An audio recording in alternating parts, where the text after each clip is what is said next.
Episode 2 राजकुमारी चांदनी कुछ समझ पाती उससे पहले ही युवराज सम्राट सिंह ने उनका हाथ पकड़कर उन्हें खींच लिया और कहीं ले जाने लगे। वहीं दूर खड़े युवराज यश प्रताप सिंह ने जब ये दृश्य देखा तो उनकी आंखें गुस्से से लाल हो गईं।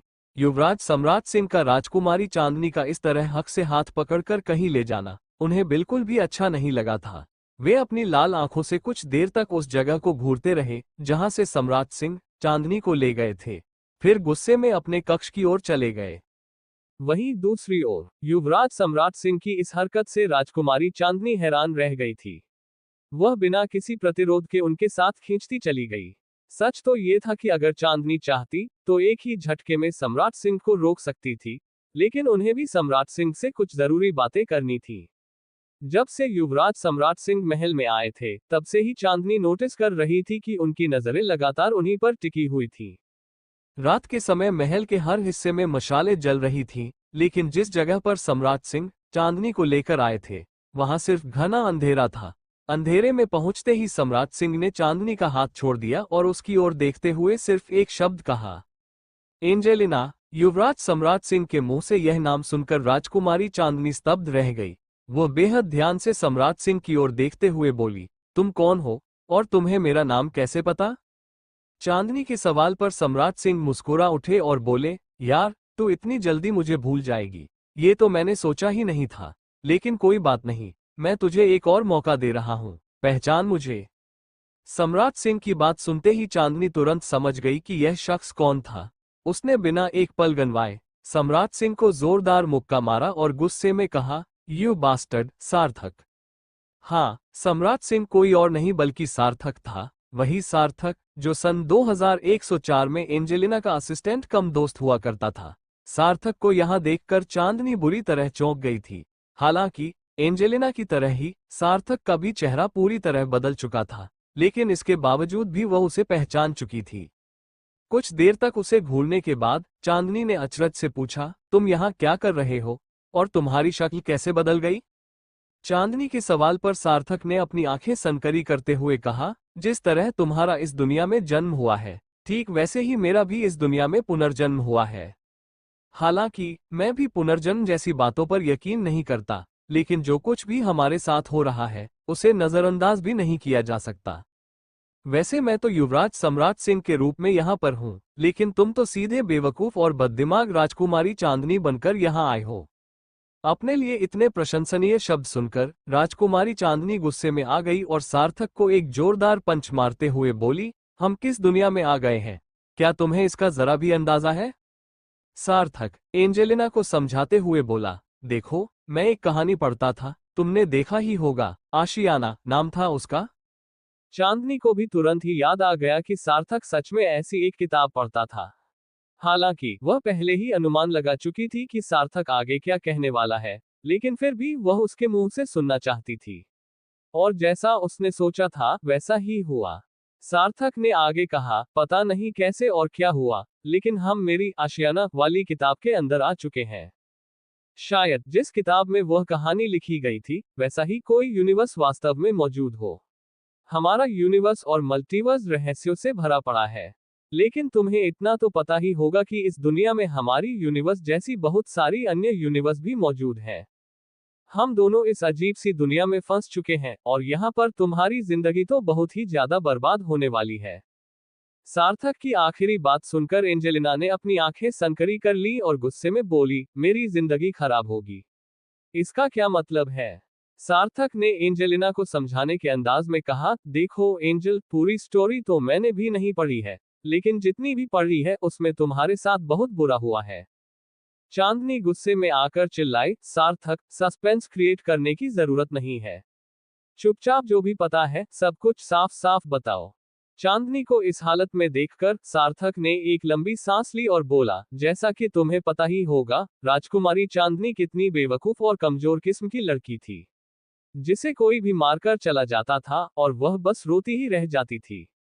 और अभी तक तुम्हें यह भी समझ आ गया होगा कि राजकुमारी चांदनी यहाँ के युवराज को बहुत पसंद करती है, लेकिन यहाँ का युवराज उसके साथ बहुत बुरा बर्ताव करता है। राजकुमारी चांदनी सार्थक की इस बात से सहमत थी, क्योंकि यहाँ आने के पहले ही दिन उसे इन सब चीजों के बारे में पता लग चुका था। सार्थक ने अपनी बात आगे बढ़ाई। कुछ ही दिनों में युवराज की शादी यहाँ की एक अजीब लड़की से तय हो जाएगी, जिसका नाम कुसुम है। लेकिन पता नहीं उस बेवकूफ लड़की के दिमाग में क्या आया कि वह शादी के दिन मंडप पर पहुंची ही नहीं। और ऐसा क्यों हुआ, ये स्टोरी में आगे जाकर स्पष्ट होने वाला था, लेकिन अफसोस, मैंने आगे की कहानी कभी पढ़ी ही नहीं। कुसुम के मंडप पर नहीं आने की वजह से महारानी सुमित्रा देवी बेहद गुस्से में थी और अपने क्रोध में उन्होंने युवराज की शादी राजकुमारी चांदनी से करवा दी थी। बस तभी से बेचारी चांदनी के बुरे दिन शुरू हो गए थे। युवराज ने शादी की पहली रात ही राजकुमारी चांदनी को बहुत बुरी तरह से बेइज्जत किया और उस पर एक घटिया लड़की होने का आरोप लगा दिया। ये कहकर कि यही राजकुमारी चांदनी की असली मंशा थी, उन्होंने पूरी रात बहुत ही बेरहमी से उसका बलात्कार किया था। सुबह होने तक राजकुमारी की हालत इतनी खराब हो चुकी थी कि वह अगले 4 दिनों तक होश में नहीं आई थी। इन सब के बारे में जानने के बाद महारानी सुमित्रा देवी को युवराज पर इतना गुस्सा आया था कि उन्होंने उसे सजा के तौर पर 1 महीने के लिए महल से निकाल दिया था। 1 महीने बाद जब युवराज वापस आया तो उसने हर संभव कोशिश की थी राजकुमारी चांदनी को बेइज्जत करने और उसे हर तरीके से प्रताड़ित करने की।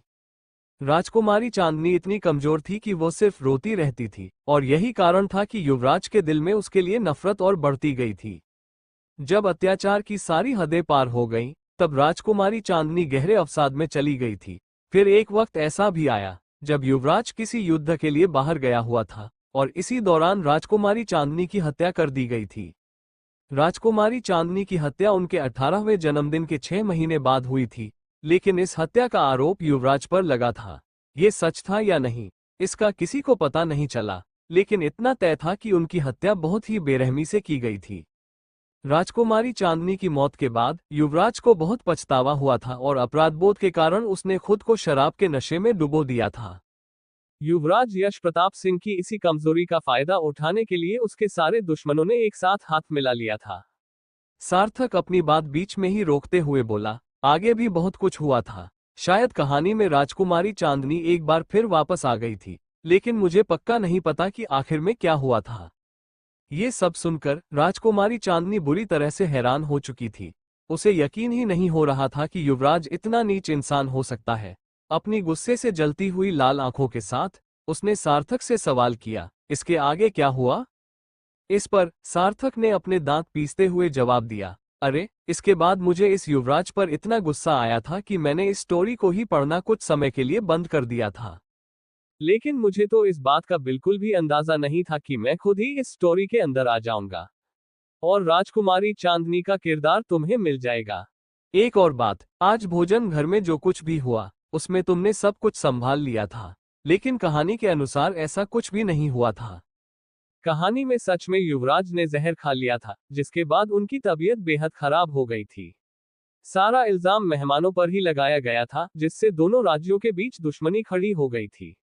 सार्थक कुछ सोचते हुए बोला, हो सकता है कि वे लोग जो राजकुमारी चांदनी को मारना चाहते थे या फिर उनकी हत्या के पीछे जिनका हाथ था, वे ही युवराज तेज सिंह और उनके परिवार के कोई सदस्य हो। चांदनी भी सार्थक की बात सुनकर गहरी सोच में डूब गई थी। सार्थक की बातों को सुनने के बाद राजकुमारी चांदनी यह समझ चुकी थी कि इस जगह पर भी कोई ऐसा इंसान है जो उसका दुश्मन है और उसे जान से मारना चाहता है। पर बात चाहे जो भी हो, इस वक्त इन लोगों के सामने कोई भोली भाली और मासूम राजकुमारी चांदनी नहीं, बल्कि डेविल क्वीन एंजेलिना थी।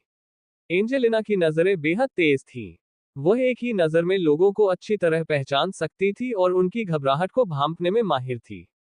राजकुमारी चांदनी को एक और बात समझ में नहीं आ रही थी, अगर कहानी में असली राजकुमारी चांदनी इतने समय तक जिंदा थी, तो फिर यहाँ पर असल में उसकी मौत कैसे हो गई?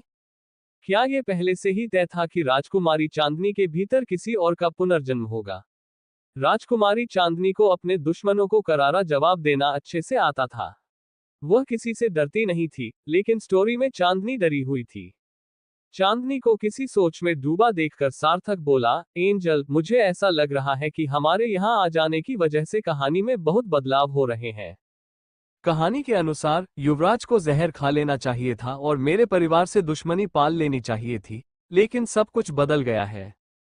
आज तुमने युवराज को बचाकर कहानी के ट्रैक को भी पूरी तरह बदल दिया है। जब युवराज के साथ कुछ नहीं हुआ, तो इसका मतलब ये भी है कि दोनों राज्यों के बीच कोई मतभेद नहीं हुआ।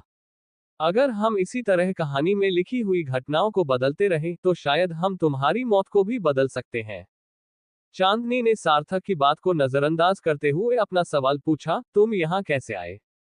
राजकुमारी चांदनी के सवाल पर सार्थक ने अपना मुंह बनाया और बोला, यार, मुझे भी उन गुंडों के हाथों मरने का कोई शौक नहीं था, इसलिए मैं तुम्हारे साथ ही खाई में कूद गया था। लेकिन कौन जानता था कि आत्महत्या करने की कोशिश करने के बाद हमें अपनी दुनिया से इस खूबसूरत स्वर्ग जैसी दुनिया में टेलीपोर्ट कर दिया जाएगा। चांदनी ने रात की ओर देखते हुए सवाल किया, तो बताओ, वहां का क्या ख्याल है? सार्थक ने चांदनी को ऊपर से नीचे तक एक अजीब नजर से देखा और बोला, राजकुमारी चांदनी जी, अगर आपको उस दुनिया में जाना है तो शौक से जाए, लेकिन मुझे ये दुनिया बहुत पसंद आई है और मैं यहाँ से नहीं जाने वाला। सार्थक को सच में ये दुनिया बहुत पसंद आई थी। यहाँ की सबसे खास और अच्छी बात थी यहाँ की ठंडी ठंडी हवाएं। चांदनी सार्थक की तरफ देखते हुए बोली, मुझे भी यहाँ से नहीं जाना है। ये जगह बहुत ही ज्यादा खूबसूरत और ठंडी है।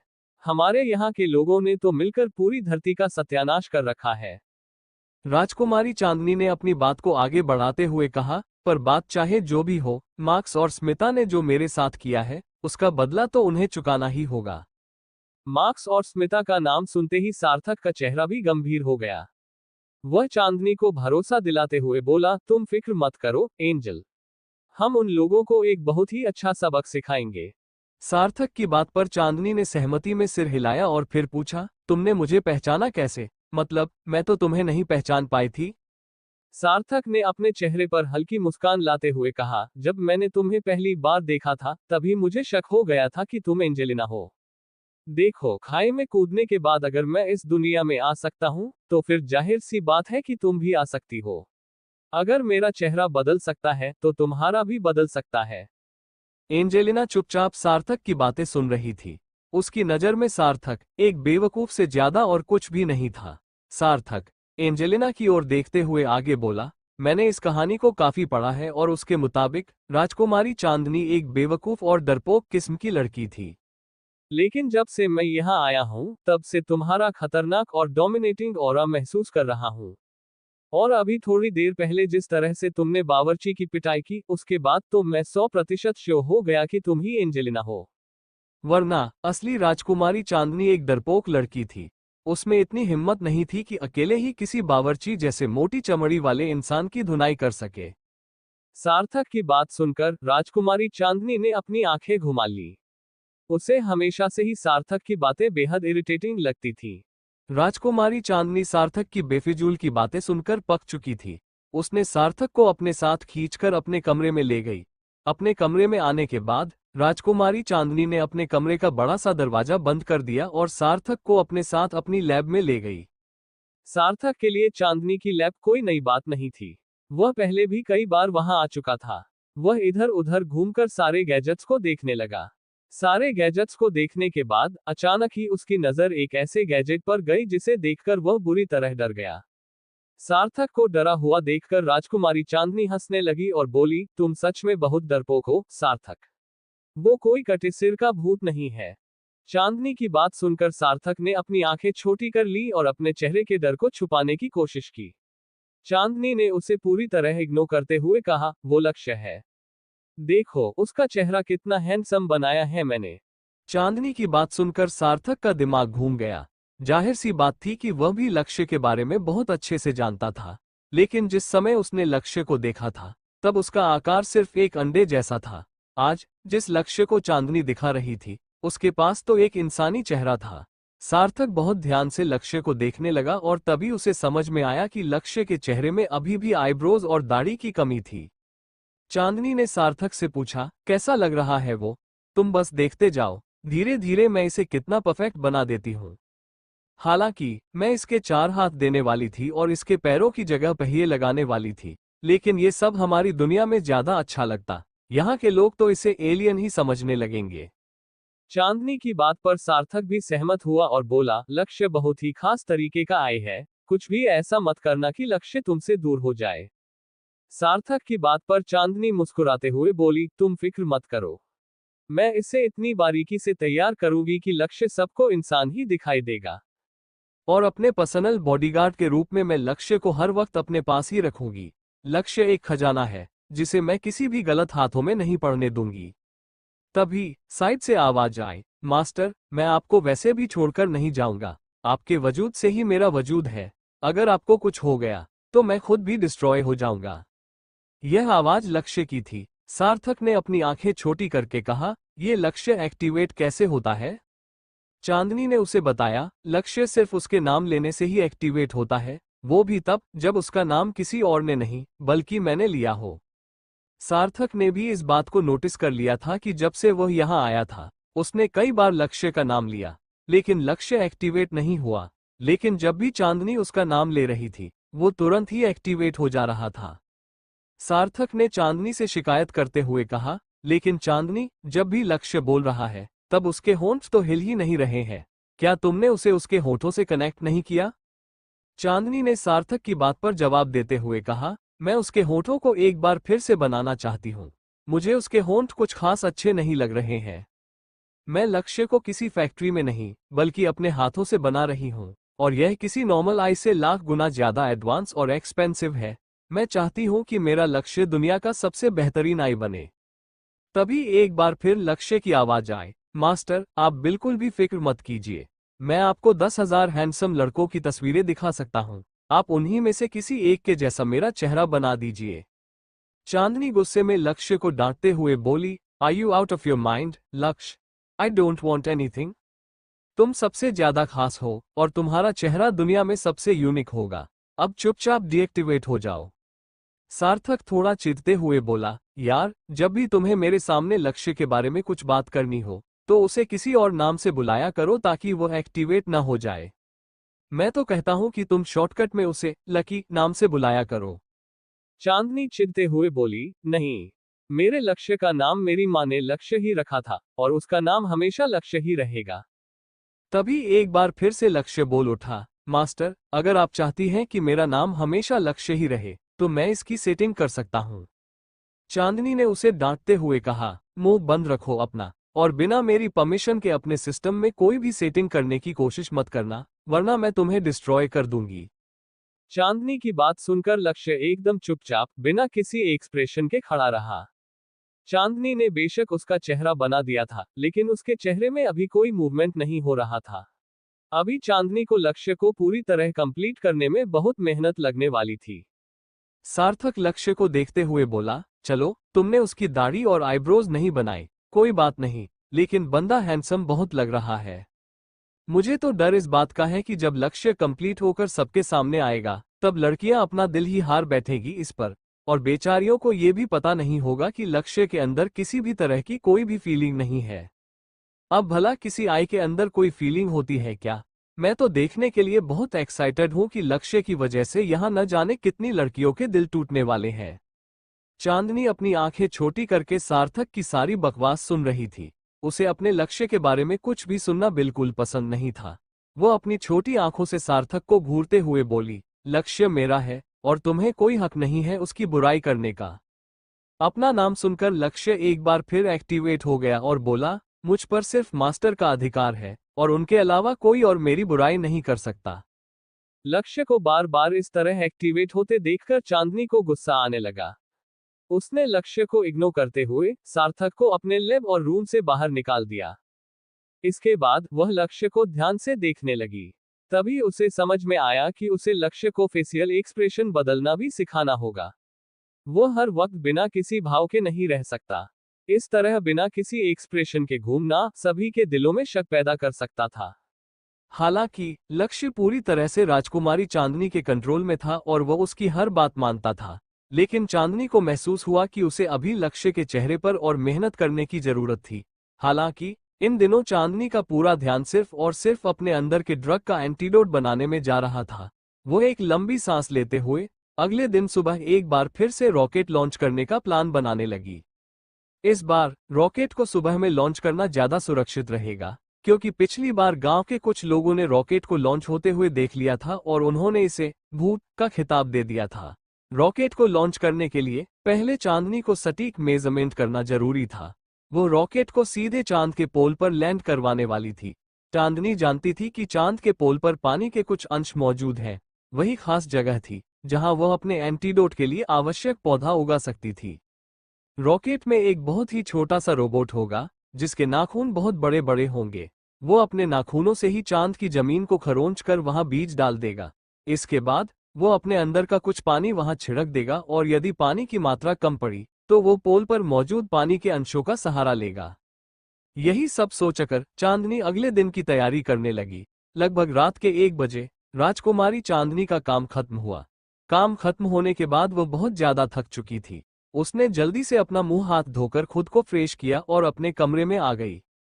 हमेशा की तरह उसने अपना लहंगा, ब्लाउज और दुपट्टा निकालकर दूर फेंक दिया। आज राजकुमारी चांदनी इतनी ज्यादा थकी हुई थी कि उसने शॉर्ट्स तक नहीं पहने और वैसे ही अपने इनरवियर में सो गई। वैसे भी दिन भर इतने भारी भरकम लहंगे पहनकर रहने के बाद जब हम सोने से पहले लहंगा उतारते हैं तो ऐसा महसूस होता है जैसे हम हवा में तैर रहे हों। सोते वक्त मन ही मन चांदनी सोच रही थी कि उसे जल्द से जल्द लक्ष्य के हाथ भी बना देने चाहिए ताकि सोते समय वो उसके पैर दबा सके। लक्ष्य पर दया खाने की कोई जरूरत नहीं थी कि चांदनी उसे नौकरों की तरह ट्रीट करेगी। अरे, जब गर्मी में हम पंखा चलाते हैं तब क्या हमें पंखे पर तरस आता है कि उसके हाथ दुखने लगेंगे? नहीं, क्योंकि पंखा एक मशीन है। बिल्कुल उसी तरह लक्ष्य भी एक मशीन था और उसके अंदर किसी भी तरह की कोई भावना नहीं थी और रोबोट को कोई भी अपने फायदे के लिए ही बनाता है। डोरेमोन देखकर यह मत समझना कि रोबोट में कोई फीलिंग होती है।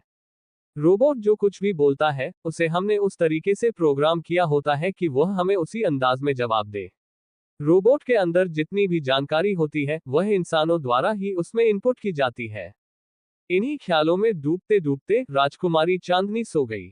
वहीं दूसरी तरफ राजकुमारी चांदनी तो मस्त अपने कक्ष में सो रही थी, लेकिन आज भोजन घर में जो हरकत हुई थी उसकी वजह से युवराज यश प्रताप सिंह की नींद उड़ी हुई थी। पहले उन्होंने कभी चांदनी को नोटिस नहीं किया था क्योंकि उनकी नजर में वह एक बेवकूफ लड़की थी। लेकिन हाल के दिनों में चांदनी का व्यवहार काफी बदला बदला सा लग रहा था। युवराज भी कहीं न कहीं यह महसूस कर रहे थे कि वे राजकुमारी चांदनी के इस नए रूप से प्रभावित हो रहे थे। उन्हें समझ नहीं आ रहा था कि जो लड़की पहले किसी की ऊंची आवाज से भी डर जाती थी, उसने आज किसी शेरनी की तरह एक गद्दार को सबक सिखा दिया। राजकुमारी चांदनी की आंखों में जो चमक थी जब वह उस बावर्ची को सबक सिखा रही थी, युवराज उस नजारे को भूल ही नहीं पा रहे थे। उन्होंने बहुत मुश्किल से खुद को सुलाने की कोशिश की और आखिरकार देर रात उन्हें नींद आ ही गई। लेकिन सोने के बावजूद भी उनके सपनों में राजकुमारी चांदनी ही नजर आ रही थी। लेकिन इस सपने में राजकुमारी चांदनी अकेली नहीं थी, युवराज सम्राट सिंह भी वहां मौजूद थे, जो चांदनी के बेहद करीब खड़े थे। उन दोनों को इतना नजदीक देखकर दूर खड़े युवराज यश प्रताप सिंह गुस्से और जलन से बौखला गए। लेकिन अजीब बात यह थी कि वे अपने शरीर को हिला भी नहीं पा रहे थे। कहते हैं ना, हम जिन चीजों के बारे में सोचते हुए सोते हैं वही चीजें हमारे सपनों में आ जाती हैं। युवराज यश प्रताप सिंह के दिलो दिमाग में नींद में जाने के ठीक 2 मिनट पहले तक बस राजकुमारी चांदनी ही चल रही थी और उनके हाथ को थामे हुए युवराज सम्राट सिंह भी।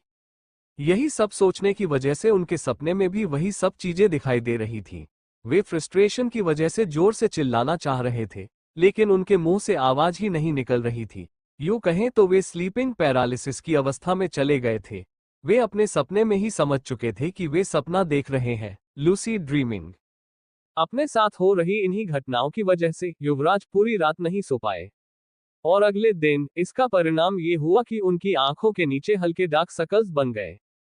अगली सुबह राजकुमारी चांदनी जब सोकर उठी तो उनका मूड बहुत फ्रेश था। उन्हें इस बात की बेहद खुशी थी कि वे इस दुनिया में अकेली नहीं थी। यहाँ पर उनका सबसे अच्छा दोस्त सार्थक भी था। चांदनी को सार्थक पर पूरा भरोसा था, लेकिन स्मिता और मार्क्स वाले हादसे के बाद उनका भरोसा थोड़ा डगमगा गया था। हालांकि जब चांदनी को पता चला कि उनकी जानकारी न देने के कारण सार्थक खाई में कूद गया था, तब से उन्हें सार्थक पर खुद से भी ज्यादा भरोसा हो गया था। ये जानकर कि सार्थक उनके लिए वफादार था, चांदनी बहुत खुश हुई। कम से कम इस मतलबी दुनिया में कोई तो ऐसा इंसान था जिसे उनकी परवाह थी। राजकुमारी चांदनी जल्दी से तैयार हुई और सार्थक को ढूंढने के लिए बाहर निकल गई। उन्हें सार्थक को आज के रॉकेट लॉन्चिंग के प्लान के बारे में बताना था। अपने कमरे से बाहर आते ही राजकुमारी चांदनी ने नोटिस किया कि आज का मौसम बेहद ठंडा अंधकार में और खराब था। उन्होंने ध्यान से आसमान में घिरे हुए बादलों को देखा और तुरंत ही समझ गई कि कुछ समय बाद बारिश होने वाली थी। बारिश की बात सोचते ही राजकुमारी चांदनी के मन में घबराहट होने लगी। हालांकि उनके चेहरे पर यह डर दिखाई नहीं दे रहा था। उन्हें बारिश बिल्कुल भी पसंद नहीं थी। वे अपनी नजरें घुमाकर आसपास के सभी लोगों को ध्यान से देखने लगी, ये समझने के लिए कि क्या यहाँ के लोग भी इस स्थिति से डरते हैं या नहीं। लेकिन उन्हें हैरानी तब हुई जब उन्होंने देखा कि यहाँ के लोग बारिश के बारे में सोच सोचकर खुश हो रहे थे। राजकुमारी चांदनी को समझ में नहीं आ रहा था कि बारिश देखकर यहाँ के लोग इतने खुश क्यों थे। वह सभी को नजरअंदाज करते हुए अपने कमरे में वापस चली गई। कमरे में पहुंचकर वह खिड़की के पास जाकर बाहर का नजारा देखने लगी। राजकुमारी के कमरे की खिड़की महल के पिछले हिस्से की ओर खुलती थी, जहां आमतौर पर कोई नहीं होता था। वह खिड़की के पास जाकर साफ महसूस कर सकती थी कि ठंडी ठंडी हवाएं बह रही थी। राजकुमारी चांदनी की दुनिया में जब भी बारिश होने वाली होती थी तो आसमान लाल रंग का हो जाता था और गर्म हवाएं बहने लगती थी। लेकिन यहाँ आसमान काला था और दिल को छू लेने वाली ठंडी हवाएं बह रही थी। राजकुमारी चांदनी ने देखा कि अचानक हल्की हल्की बारिश शुरू हो चुकी थी। वो बारिश देखकर तनाव में आ गई थी, क्योंकि सन 2104 में जब भी बारिश होती थी तो मुश्किल से आधे घंटे तक ही टिक पाती थी। उस समय वातावरण में इतना अधिक कार्बन डाइऑक्साइड भरा होता था कि बारिश जैसा मौसम होने के बावजूद भी वहां गर्म हवाएं चलती थीं। जितनी देर में बारिश की बूंदें आसमान से गिरकर जमीन तक पहुंचती थीं, उतनी ही देर में वातावरण के उच्च तापमान के कारण वे लगभग 1 किलोमीटर ऊपर ही 45 डिग्री सेल्सियस तक गर्म हो जाती थीं। यह उतना डरावना नहीं था, लेकिन अगर कोई इंसान बारिश की बूंदों के संपर्क में आ जाता तो उसकी त्वचा बुरी तरह क्षतिग्रस्त हो जाती थी। बहुत ही अजीब ढंग से बारिश की बूंदें इंसान की त्वचा पर प्रतिक्रिया करती थीं। फैक्ट्रियों से निकलने वाले धुएं और रसायनों के बादलों में मिलने से एक अलग ही प्रकार का रासायनिक मिश्रण बन जाता था। जब बारिश होती थी तो आसमान से यही रसायन बरसता था, जो एसिड की तरह ही असर करता था, लेकिन एसिड की तुलना में त्वचा को 70% कम नुकसान पहुंचाता था। इस दुनिया में एंजेलिना के जन्म से पहले से ही ऐसा होता आ रहा था। हम ये कह सकते हैं कि एंजेलिना ने कभी असली पानी की बूंदों वाली बारिश देखी ही नहीं थी। उस दुनिया में जब भी बारिश होती थी तो सभी लोग अपने घरों में छिप जाया करते थे। यही सब सोचते हुए राजकुमारी चांदनी ने एक ठंडी आह भरी। वह हल्के हल्के आसमान से बरस रही पानी की बूंदों को देख रही थी। राजकुमारी चांदनी को ये सब कुछ अजीब लग रहा था। पानी की बूंदों में से किसी भी रसायन की गंध नहीं आ रही थी। हर तरफ सिर्फ पानी और गीली मिट्टी की भीनी भीनी खुशबू फैली हुई थी। राजकुमारी चांदनी की आंखें हैरानी से बड़ी हो चुकी थीं। उसने आसमान में छाए घने बादलों की ओर देखा। वो सिर्फ बादलों को देखकर बता सकती थी कि यह बारिश बहुत तेज होने वाली थी और लगभग 4-5 दिनों तक जारी रहने वाली थी। 4-5 दिनों तक लगातार होने वाली बारिश तो राजकुमारी चांदनी ने पहले कभी नहीं देखी थी। वो आसपास की हर चीज को देखने लगी। तभी उसने महल के पीछे पीपल के पेड़ के पास एक छोटे से बच्चे को देखा, जो बारिश में भीग रहा था। वह अपने कपड़े उतारकर बड़े मजे से बारिश के पानी में नहा रहा था। राजकुमारी चांदनी को हैरानी तो तब हुई जब उसने देखा कि बारिश के पानी से बच्चे की त्वचा को कोई नुकसान नहीं हो रहा था, बल्कि उसकी त्वचा और भी निखर रही थी। राजकुमारी चांदनी की आंखों में अचानक चमक आ गई। वो समझ गई कि आसमान से गिरने वाली ये बूंदें असली पानी की हैं, बिना किसी मिलावट के। यहाँ की बारिश की बूंदें गर्म नहीं, बल्कि ठंडी थीं। अब तो राजकुमारी चांदनी का भी बारिश में भीगने का मन करने लगा। उसने एक नज़र अपने लहंगे की ओर डाली और तुरंत कपड़े बदलने चली गई। बदलने के बाद उसने काले रंग की बहुत ही हॉट शॉट ड्रेस पहनी थी।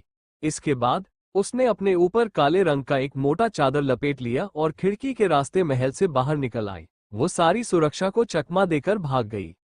जैसे जैसे बारिश की बूंदें राजकुमारी चांदनी के ऊपर गिर रही थीं, उसके दिल में एक अजीब सा सुकून महसूस हो रहा था। उसे अच्छे से याद था कि महल से लगभग 10 किलोमीटर दूर एक बहुत बड़ी झील है। उसने अपने चादर के अंदर से स्केट शूज निकाले और उन्हें पहनकर जंगल की ओर बढ़ गई। उसे अच्छी तरह पता था कि कोई भी इंसान 10 किलोमीटर तक पैदल जाना नहीं चाहेगा, इसलिए वह बेफिक्र होकर वहां चली गई। झील के पास पहुंचकर उसने अपने चादर को इतनी दूर फेंका जैसे कि वह कोई दुश्मन हो। बारिश में भीगते हुए राजकुमारी चांदनी को अचानक एक गाना याद आ गया। उसने अपनी घड़ी निकालकर उसे पेड़ के नीचे छुपा दिया और घड़ी से संगीत बजने लगा। जैसे ही संगीत प्ले हुआ, राजकुमारी चांदनी ने गाना गाते हुए नाचना शुरू कर दिया। दिलबा दिलबा, हाँ दिलबा दिलबा, दिलबा दिलबा, हाँ दिलबा दिलबा। होश ना खबर है, ये कैसा असर है, होश ना खबर है, ये कैसा असर है तुमसे मिलने के बाद दिलबा, तुमसे मिलने के बाद दिलबा। इस गाने को गाते हुए राजकुमारी चांदनी झरने के बिल्कुल नीचे आ चुकी थी। झरने का ठंडा पानी और बारिश की ठंडी बूंदें उसके दिल को अंदर तक झकझोर चुकी थीं। वो मुस्कुराते हुए अपने बालों को लहराते हुए आगे की पंक्तियां गाने लगी। दर्द है चुभन है क्या दीवानापन है, दर्द है चुभन है क्या दीवानापन है तुमसे मिलने के बाद दिलबा, हाँ तुमसे मिलने के बाद दिलबा दिलबा दिलबा दिलबा। राजकुमारी चांदनी अपने ही धुन में डांस कर रही थी, लेकिन वह इस बात से बिल्कुल अनजान थी कि उसकी मधुर आवाज सुनकर कोई उसकी ओर खिंचा चला आ रहा था। युवराज यश प्रताप सिंह, जो सुबह बारिश से पहले ही इस जंगल में अकेले शिकार के लिए निकले थे, बारिश की वजह से यहीं फंस गए थे। जब उनके कानों में राजकुमारी चांदनी की मधुर आवाज पड़ी, तो वे अनजाने में ही उस दिशा में बढ़ने लगे जहां से आवाज आ रही थी। इस आवाज का पीछा करते करते युवराज यश प्रताप सिंह लगभग राजकुमारी चांदनी तक पहुंच ही चुके थे कि तभी उनके कानों में फिर से वही मधुर आवाज गूंज उठी। तू मेरा ख्वाब है, तू मेरे दिल का करार। इस बार युवराज झटके से पीछे पलटे और उनकी आंखें हैरानी से बड़ी हो गईं। राजकुमारी चांदनी उनके सामने ही थी। उसने इस समय बेहद छोटे और आकर्षक कपड़े पहने हुए थे, जो काफी रिवीलिंग थे। सच तो ये था कि राजकुमारी चांदनी ने सोचा भी नहीं था कि यहाँ कोई और हो सकता है, इसलिए वो बेफिक्र होकर नाच रही थी। पहले तो युवराज की नजर उसके पैरों पर पड़ी, जो बहुत ही गोरे और मक्खन की तरह मुलायम दिख रहे थे। इस समय राजकुमारी चांदनी बेहद मोहक अंदाज में डांस कर रही थी। युवराज चाहकर भी अपनी नजरें उससे हटा नहीं पा रहे थे। वो इस समय जमीन पर लेटकर बिल्कुल किसी जलपरी मरमेड की तरह नृत्य कर रही थी। तू मेरा ख्वाब है, तू मेरे दिल का करार, देख ल जाने मन, देख ले बस एक बार। बेचारी राजकुमारी चांदनी को इस बात का बिल्कुल भी अंदाजा नहीं था कि कोई उसे इतनी शिद्दत से देख रहा था। युवराज यश प्रताप सिंह बिना किसी हिचक के राजकुमारी चांदनी के हर एक अंग को टकटकी लगाए देख रहे थे। शायद उन्हें खुद भी इस बात का एहसास नहीं था, लेकिन राजकुमारी चांदनी तो बस अपने में ही मगन होकर डांस कर रही थी। वो इस समय पेड़ की एक डाली को पकड़कर झूली हुई थी। उसके चेहरे पर एक बड़ी सी मुस्कान थी और वह किसी मोरनी की तरह झूमकर नाच रही थी। चूम ले जिस्म को हमनसीन पासा। हालांकि युवराज खुद को बेहद आत्म अभिमानी समझते थे, इसलिए वे इस बात को स्वीकारने से कतरा रहे थे, लेकिन सच यही था कि इस वक्त उनका मन राजकुमारी चांदनी के जिस्म को चूम लेने का कर रहा था। चैन खो गया है, कुछ तो हो गया है, चैन खो गया है, कुछ तो हो गया है तुमसे मिलने के बाद दिलबा, हाँ तुमसे मिलने के बाद दिलबा। इस वक्त युवराज पूरी तरह भूल चुके थे कि यह वही लड़की थी जिससे वे सबसे ज्यादा नफरत करते थे। अब उन्हें सिर्फ राजकुमारी चांदनी का चांद सा चमकता चेहरा दिख रहा था, जिस पर बारिश की बूंदें ठहर गई थी। दिलबा दिलबा दिलबा, हाँ दिलबा दिलबा दिलबा दिलबा दिलबा दिलबा, हाँ दिलबा दिलबा दिलबा। धीरे धीरे युवराज भी अब अपने आपे से बाहर जाने लगे। उन्होंने अपने कदम राजकुमारी चांदनी की दिशा में बढ़ा दिए। जैसे ही वे राजकुमारी चांदनी के पास पहुंचे, उन्होंने तुरंत ही उसके दोनों कंधों को पकड़कर उसे एक पेड़ के खिलाफ दबा दिया और उसके खुले गले और क्लीवेज पर पागलों की तरह चूमने लगे।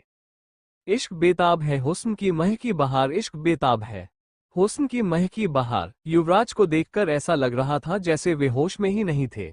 उनकी इस हरकत से राजकुमारी चांदनी की सांसें लंबी और तेज होने लगी। मूसलाधार बारिश के बावजूद वहां का माहौल बेहद गर्म हो चुका था। युवराज अपनी बढ़ती हुई धड़कनों को काबू में नहीं रख पा रहे थे। उस जगह पर चुंबनों की आवाज इतनी तेज गूंज रही थी कि कोई भी उसे सुनकर शर्म से लाल हो जाता। उस जगह पर सिर्फ राजकुमारी चांदनी और युवराज यश प्रताप सिंह की तेज होती सांसों और धड़कनों की ही आवाज गूंज रही थी। डोरिया किस लिए अब इंतजार। फिर युवराज नीचे झुक गए और राजकुमारी चांदनी के पैरों और उसकी जांघों को किसी भूखे भेड़िए की तरह चूमने लगे। वे हल्के हल्के से उसे काट भी रहे थे। वे बिल्कुल भी अपनी भावनाओं को काबू में नहीं रख पा रहे थे। ऊपर से बारिश माहौल को और भी ज्यादा रोमांटिक बना रही थी। टूटा है बदन, क्या हुआ क्या पता। युवराज ने राजकुमारी चांदनी को खींचते हुए झरने के नीचे ले गए और फिर उसे झरने के बीच में मौजूद एक चट्टान पर लिटा दिया। अभी राजकुमारी चांदनी उठ भी नहीं पाई थी कि युवराज उसके ऊपर चढ़ गए और दीवानों की तरह उसके पूरे शरीर पर किस करने लगे। इस बारिश में युवराज पूरी तरह मदहोश हो चुके थे। लेकिन तभी बिजली बहुत तेज चमकी और जोर की आवाज के साथ कड़की, जिसकी वजह से युवराज यश प्रताप सिंह अचानक ही होश में आ गए। वे अभी भी अपनी जगह पर खड़े राजकुमारी चांदनी को निहार रहे थे।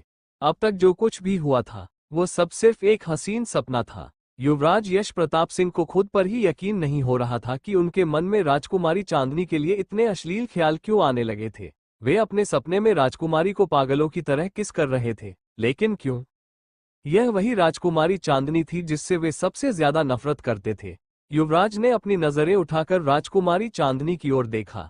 उन्हें दिखा कि राजकुमारी झील के अंदर डुबकी लगाकर बाहर निकल रही थी।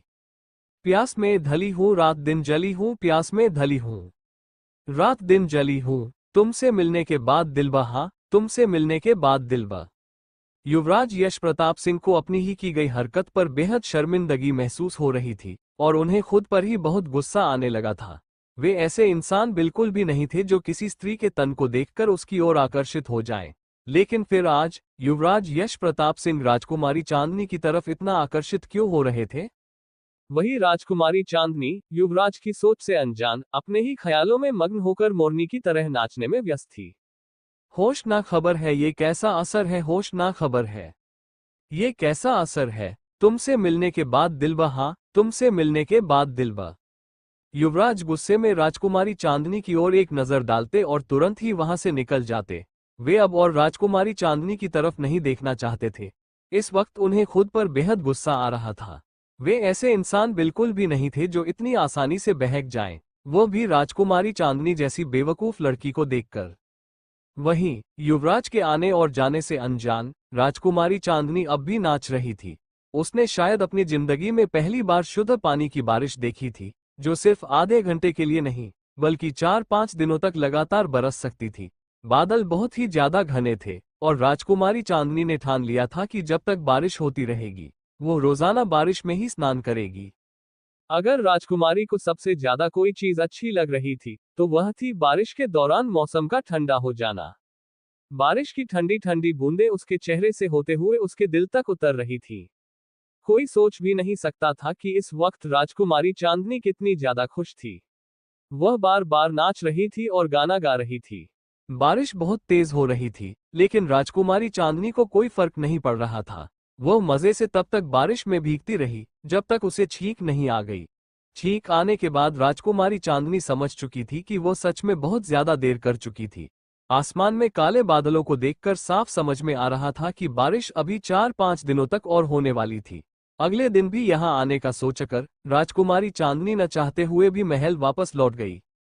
वहीं दूसरी तरफ युवराज सम्राट सिंह को भी पहली बार शुद्ध पानी की बारिश अच्छी लगी थी।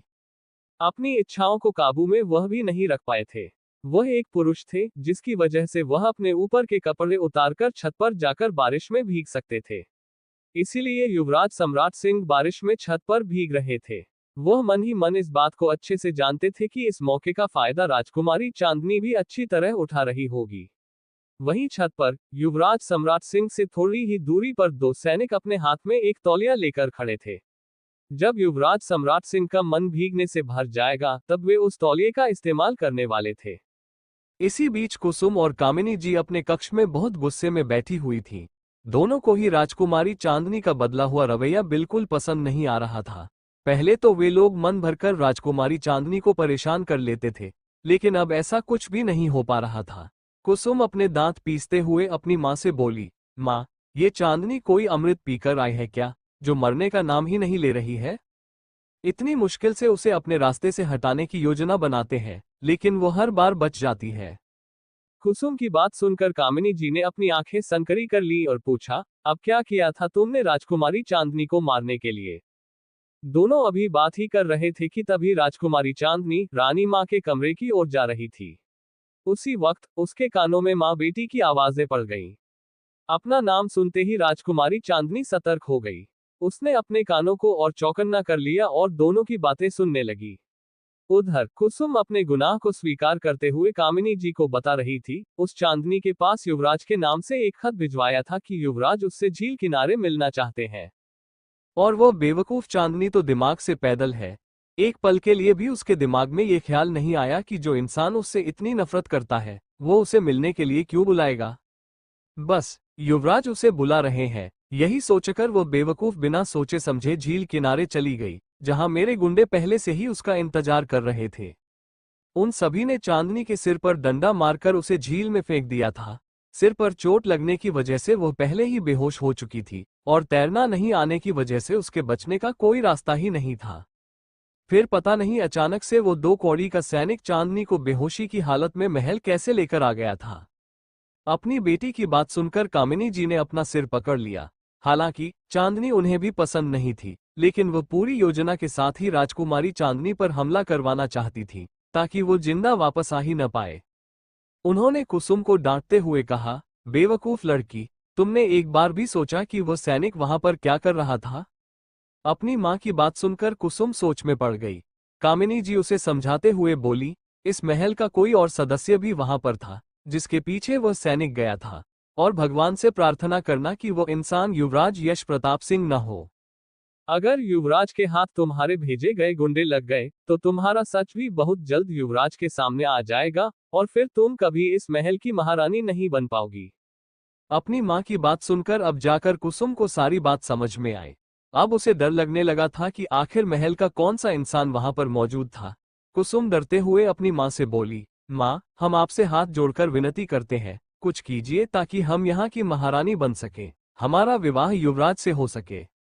अपनी बेटी को समझाते हुए कामिनी जी बोली, तुम फिक्र मत करो, मैं महारानी सुमित्रा देवी से इस बारे में बात करती हूँ।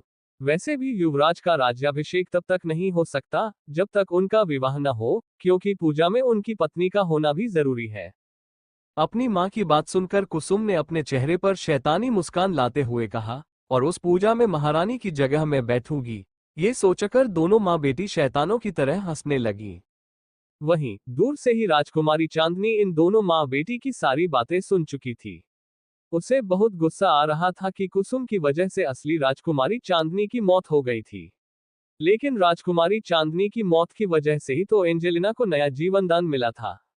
पर जो भी हो, असली राजकुमारी चांदनी के कातिलों को अब एंजेलिना छोड़ने वाली नहीं थी। लेकिन एक बात अभी भी चांदनी की समझ में नहीं आ रही थी, उसे उस दिन झील में से आखिर बचाया किसने था। अचानक ही राजकुमारी चांदनी को याद आया कि जब वह पहली बार इस दुनिया में होश में आई थी, तब उसे ऐसा महसूस हुआ था जैसे वह किसी की बाहों में थी। पर बात चाहे जो भी हो, उसे इतना तो पता था कि युवराज यश प्रताप सिंह और कुसुम का विवाह नहीं होने वाला था। विवाह के दिन कुछ ऐसा जरूर होगा जिसकी वजह से कुसुम विवाह छोड़कर भाग जाएगी। लेकिन इस बार राजकुमारी चांदनी खुद को बलि नहीं चढ़ने देगी। राजकुमारी चांदनी को सब्स्टिट्यूट दुल्हन बनने का कोई शौक नहीं था। दोनों माँ बेटी की बातें सुनने के बाद वह रानी माँ के कक्ष में जाने के बजाय सीधे अपने कमरे में लौट आए। झील के पास से वापस आते वक्त राजकुमारी चांदनी ने रॉकेट को चांद पर लॉन्च कर दिया था। वह अपनी बीमारी को ठीक करने में कोई भी जोखिम नहीं लेना चाहती थी। अपने कमरे में आने के बाद वह सीधे अपनी लैब में चली गई। सबसे पहले उसने अपने आदमियों से संपर्क किया। दूसरी तरफ से तुरंत ही कॉल कनेक्ट हो गया और एंजेलिना का सबसे खास बॉडीगार्ड उसे बताने लगा, मास्टर, पिछले कुछ दिनों से कुछ लोग हमारे बेस पर नजर बनाए हुए हैं। उसकी बात सुनकर राजकुमारी चांदनी का चेहरा गंभीर हो गया। वो किसी साइको की तरह अपनी गर्दन मसलते हुए बोली, तुम्हें तो मेरा नियम पता है ना लॉरेंस? कोई इंसान हमें एक थप्पड़ भी मार पाए, उसके पहले ही हमें उसे 4 थप्पड़ मार देना चाहिए। साम, दाम, दंड, भेद, जो करना है करो, लेकिन उनमें से किसी एक आदमी को पकड़कर टॉर्चर रूम में ले जाओ। उस इंसान को 3rd डिग्री टॉर्चर दो और पता करो कि वो किसका आदमी है। जब ये पता लग जाए तो उसके ही बेस को आग लगा दो। राजकुमारी चांदनी की बात सुनकर उसका खास बॉडीगार्ड लॉरेंस, ओके मास्टर, कहकर आदेश का पालन करने के लिए निकल पड़ा। इसके बाद चांदनी ने मार्क्स और स्मिता के बारे में पूछा, वो दोनों लैला मजनू की जोड़ी क्या कर रही है, उनके बारे में कोई लेटेस्ट न्यूज़?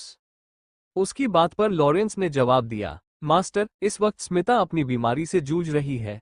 वो अपनी हर मुमकिन कोशिश करके डॉक्टर एंजल आरआर को ढूंढ रही है। लॉरेंस की बात सुनकर चांदनी के चेहरे पर एक शैतानी मुस्कान आ गई। स्मिता वही डॉक्टर ढूंढ रही थी जिसे अपनी घटिया साजिश के तहत उसने खुद जान से मार दिया था। लेकिन राजकुमारी चांदनी इतनी निर्दयी नहीं थी कि वह स्मिता को इतनी आसानी से मरने दे। अपने चेहरे पर वही डेविल स्माइल लिए वह लॉरेंस से बोली, उसकी बीमारी के फर्स्ट ट्रायल में मैंने जो एंटीडोट बनाया था उसे स्मिता तक पहुंचा दो। चांदनी की बात सुनकर लॉरेंस की आंखें बड़ी हो गईं। उसे यकीन ही नहीं हो रहा था कि उसकी बॉस कितनी ज्यादा निर्दयी हो सकती है। राजकुमारी चांदनी का फर्स्ट ट्रायल फेल हुआ था। उस एंटीडोट की वजह से स्मिता की 70% बीमारी तो ठीक हो जाएगी, लेकिन उसके हार्ट में कैंसर बनना शुरू हो जाएगा। लेकिन लॉरेंस भी बेचारा क्या ही कर सकता था। उसे अच्छे से पता था कि कैंसर का इलाज हो सकता है, लेकिन वह इलाज इतना दर्दनाक होगा कि स्मिता जीते जी नरक के दर्शन कर लेगी। जिस खूबसूरती पर उसे घमंड था, वही खूबसूरती उससे छिन जाने वाली थी। थोड़ी देर लॉरेंस से बात करने के बाद राजकुमारी चांदनी ने कॉल काट दिया। कॉल कट होने के बाद वो एक बार फिर लक्ष्य के पास आ गई। वो खुद से ही अपनी तारीफ करते हुए बोली, वाह लक्ष्य, तुम कितने हैंडसम हो, आखिर बनाया भी तो तुम्हें मैंने ही है। लक्ष्य ने अपनी इमोशनलेस आवाज में जवाब दिया, थैंक यू मास्टर, मुझे अपना कीमती समय देकर परफेक्ट बनाने के लिए। राजकुमारी चांदनी ने उसे आदेश देते हुए कहा, लक्ष्य, भले ही अभी तक सिर्फ तुम्हारा चेहरा बना है, लेकिन तुम्हें अभी से मेरे लिए काम करना होगा। लक्ष्य बिल्कुल किसी आज्ञाकारी बच्चे की तरह बोला, ओके मास्टर। चांदनी ने आगे कहा, यहाँ से लगभग 5 किलोमीटर तक अपने हियरिंग सेंस को फैलाओ और यहाँ पर जो भी मेरे बारे में बातें कर रहा हो उसकी जानकारी मुझे दो। अपने कानों को हर वक्त खुले रखो और हर चीज सुनते रहो। जब भी तुम्हें कुछ गड़बड़ लगे, चाहे मुझसे संबंधित हो या कोई इंसान मदद के लिए चिल्ला रहा हो, तुरंत मुझे इन्फॉर्म करो। लक्ष्य ने सिर्फ एक शब्द में जवाब दिया, ओके मास्टर। लक्ष्य को और भी कुछ जरूरी बातें समझाने के बाद राजकुमारी चांदनी अपनी लैब से बाहर निकल गई। वो इस बात पर बिल्कुल भी ध्यान नहीं दे रही थी कि उसका दुपट्टा अब लगभग 60% जमीन पर घिसट रहा था। जैसे ही वह अपने कमरे में पहुंची, उसने अपने फेशियल एक्सप्रेशन को मासूम बना लिया, लेकिन जैसे ही उसने एक कदम आगे बढ़ाया, वो अपने ही दुपट्टे में फंस गई और सीधा मुंह के बल जमीन पर गिर गई। किस्मत अच्छी थी कि जमीन पर मुलायम कारपेट बिछा हुआ था, जिससे उसे ज्यादा चोट नहीं लगी, लेकिन फिर भी राजकुमारी चांदनी को बहुत गुस्सा आ रहा था। उसने अपनी जिंदगी में कभी भी लहंगा नहीं पहना था और आज मजबूरी में हर वक्त उसे यही पहनना पड़ रहा था। मन ही मन झल्लाकर वो गुस्से में बड़बड़ाई, अब बस बहुत हो गया। अब इस लहंगे नाम की प्रॉब्लम का कोई परमानेंट सॉल्यूशन ढूंढना होगा। मैं इस पहाड़ को अपने ऊपर लादकर नहीं घूम सकती। अब बाहर अब भी तेज बारिश हो रही थी। राजकुमारी चांदनी को समझ ही नहीं आ रहा था कि अब उसे क्या करना चाहिए। थोड़ी देर सोचने के बाद वो युवराज सम्राट सिंह से मिलने के लिए उनके कक्ष की ओर चल पड़ी। जैसे ही वो युवराज सम्राट सिंह के कक्ष के पास पहुंची, उसे कक्ष के बाहर ही युवराज सम्राट सिंह दिखाई दे गए। सम्राट सिंह उर्फ सार्थक की नजर भी राजकुमारी चांदनी पर पड़ गई। वह भी अपने कदम उसकी तरफ बढ़ाने लगा। राजकुमारी चांदनी के पास पहुंचते ही सम्राट सिंह ने कहा, यार एंजल, मुझे समझ में नहीं आ रहा कि अब मुझे क्या करना चाहिए। यहाँ तो मैं बेरोजगार बना हुआ हूँ। चांदनी ने उसे इग्नोर करते हुए कामिनी जी और कुसुम की सारी बातें बता दी। सिर्फ इतना ही नहीं, बल्कि उसने स्मिता और उसकी कंडीशन के बारे में भी इन्फॉर्म कर दिया। सार्थक को समझ ही नहीं आ रहा था कि पिछले जन्म में सबको पता नहीं क्यों एंजेलिना से प्रॉब्लम थी और इस जन्म में पता नहीं क्यों सबको राजकुमारी चांदनी से प्रॉब्लम हो रही थी। वो राजकुमारी चांदनी की तरफ देखते हुए बोला, कुसुम के शादी से भागने के बाद तुम्हें ही बलि का बकरा बनाया जाएगा। कुछ सोचा है तुमने इसके बारे में?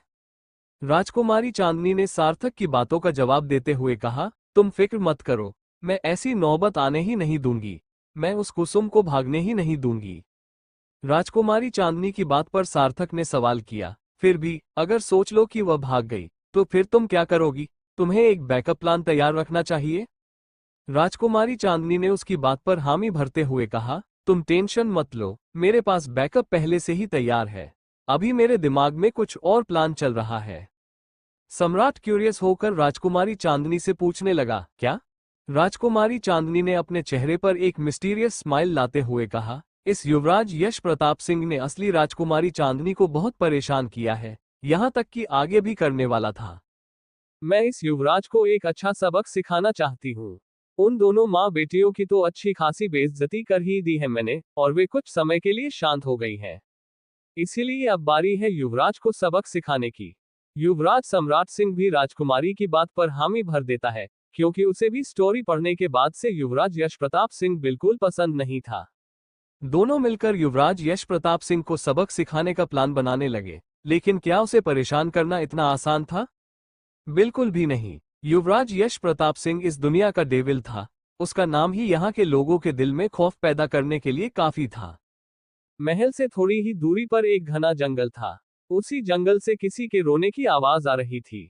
ऐसा लग रहा था जैसे वहां कोई इंसान असहनीय पीड़ा में तड़प रहा हो। 6-7 सैनिकों ने वहां एक घेरा बना लिया था और उसी घेरे के बीच में एक व्यक्ति अधमरी हालत में पड़ा हुआ था। उसी के सामने मौत के देवता के समान युवराज यश प्रताप सिंह खड़े थे। वो व्यक्ति जमीन पर पड़ा हुआ अपनी बुझी हुई आवाज में हाथ जोड़कर युवराज से माफी मांग रहा था। युवराज, हमें माफ कर दीजिए। हम आपसे वादा करते हैं कि ऐसी गलती दोबारा कभी नहीं करेंगे। यहाँ तक कि हम ये राज्य भी छोड़कर चले जाएंगे।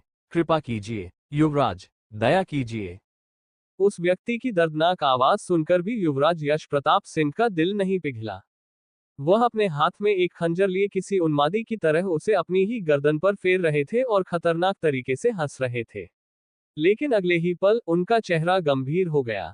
वह झुककर उस व्यक्ति के जबड़े को पकड़ते ही बोले, लगता है आप सभी के अंदर से युवराज यश प्रताप सिंह का खौफ खत्म हो गया है, तभी तो इतनी बड़ी गलती कर बैठे। उन्होंने दांत पीसते हुए कहा, हमारी बहन को नजर उठाकर देखने से पहले तुम्हें हमारे बारे में जान लेना चाहिए था, अकरम ठाकुर।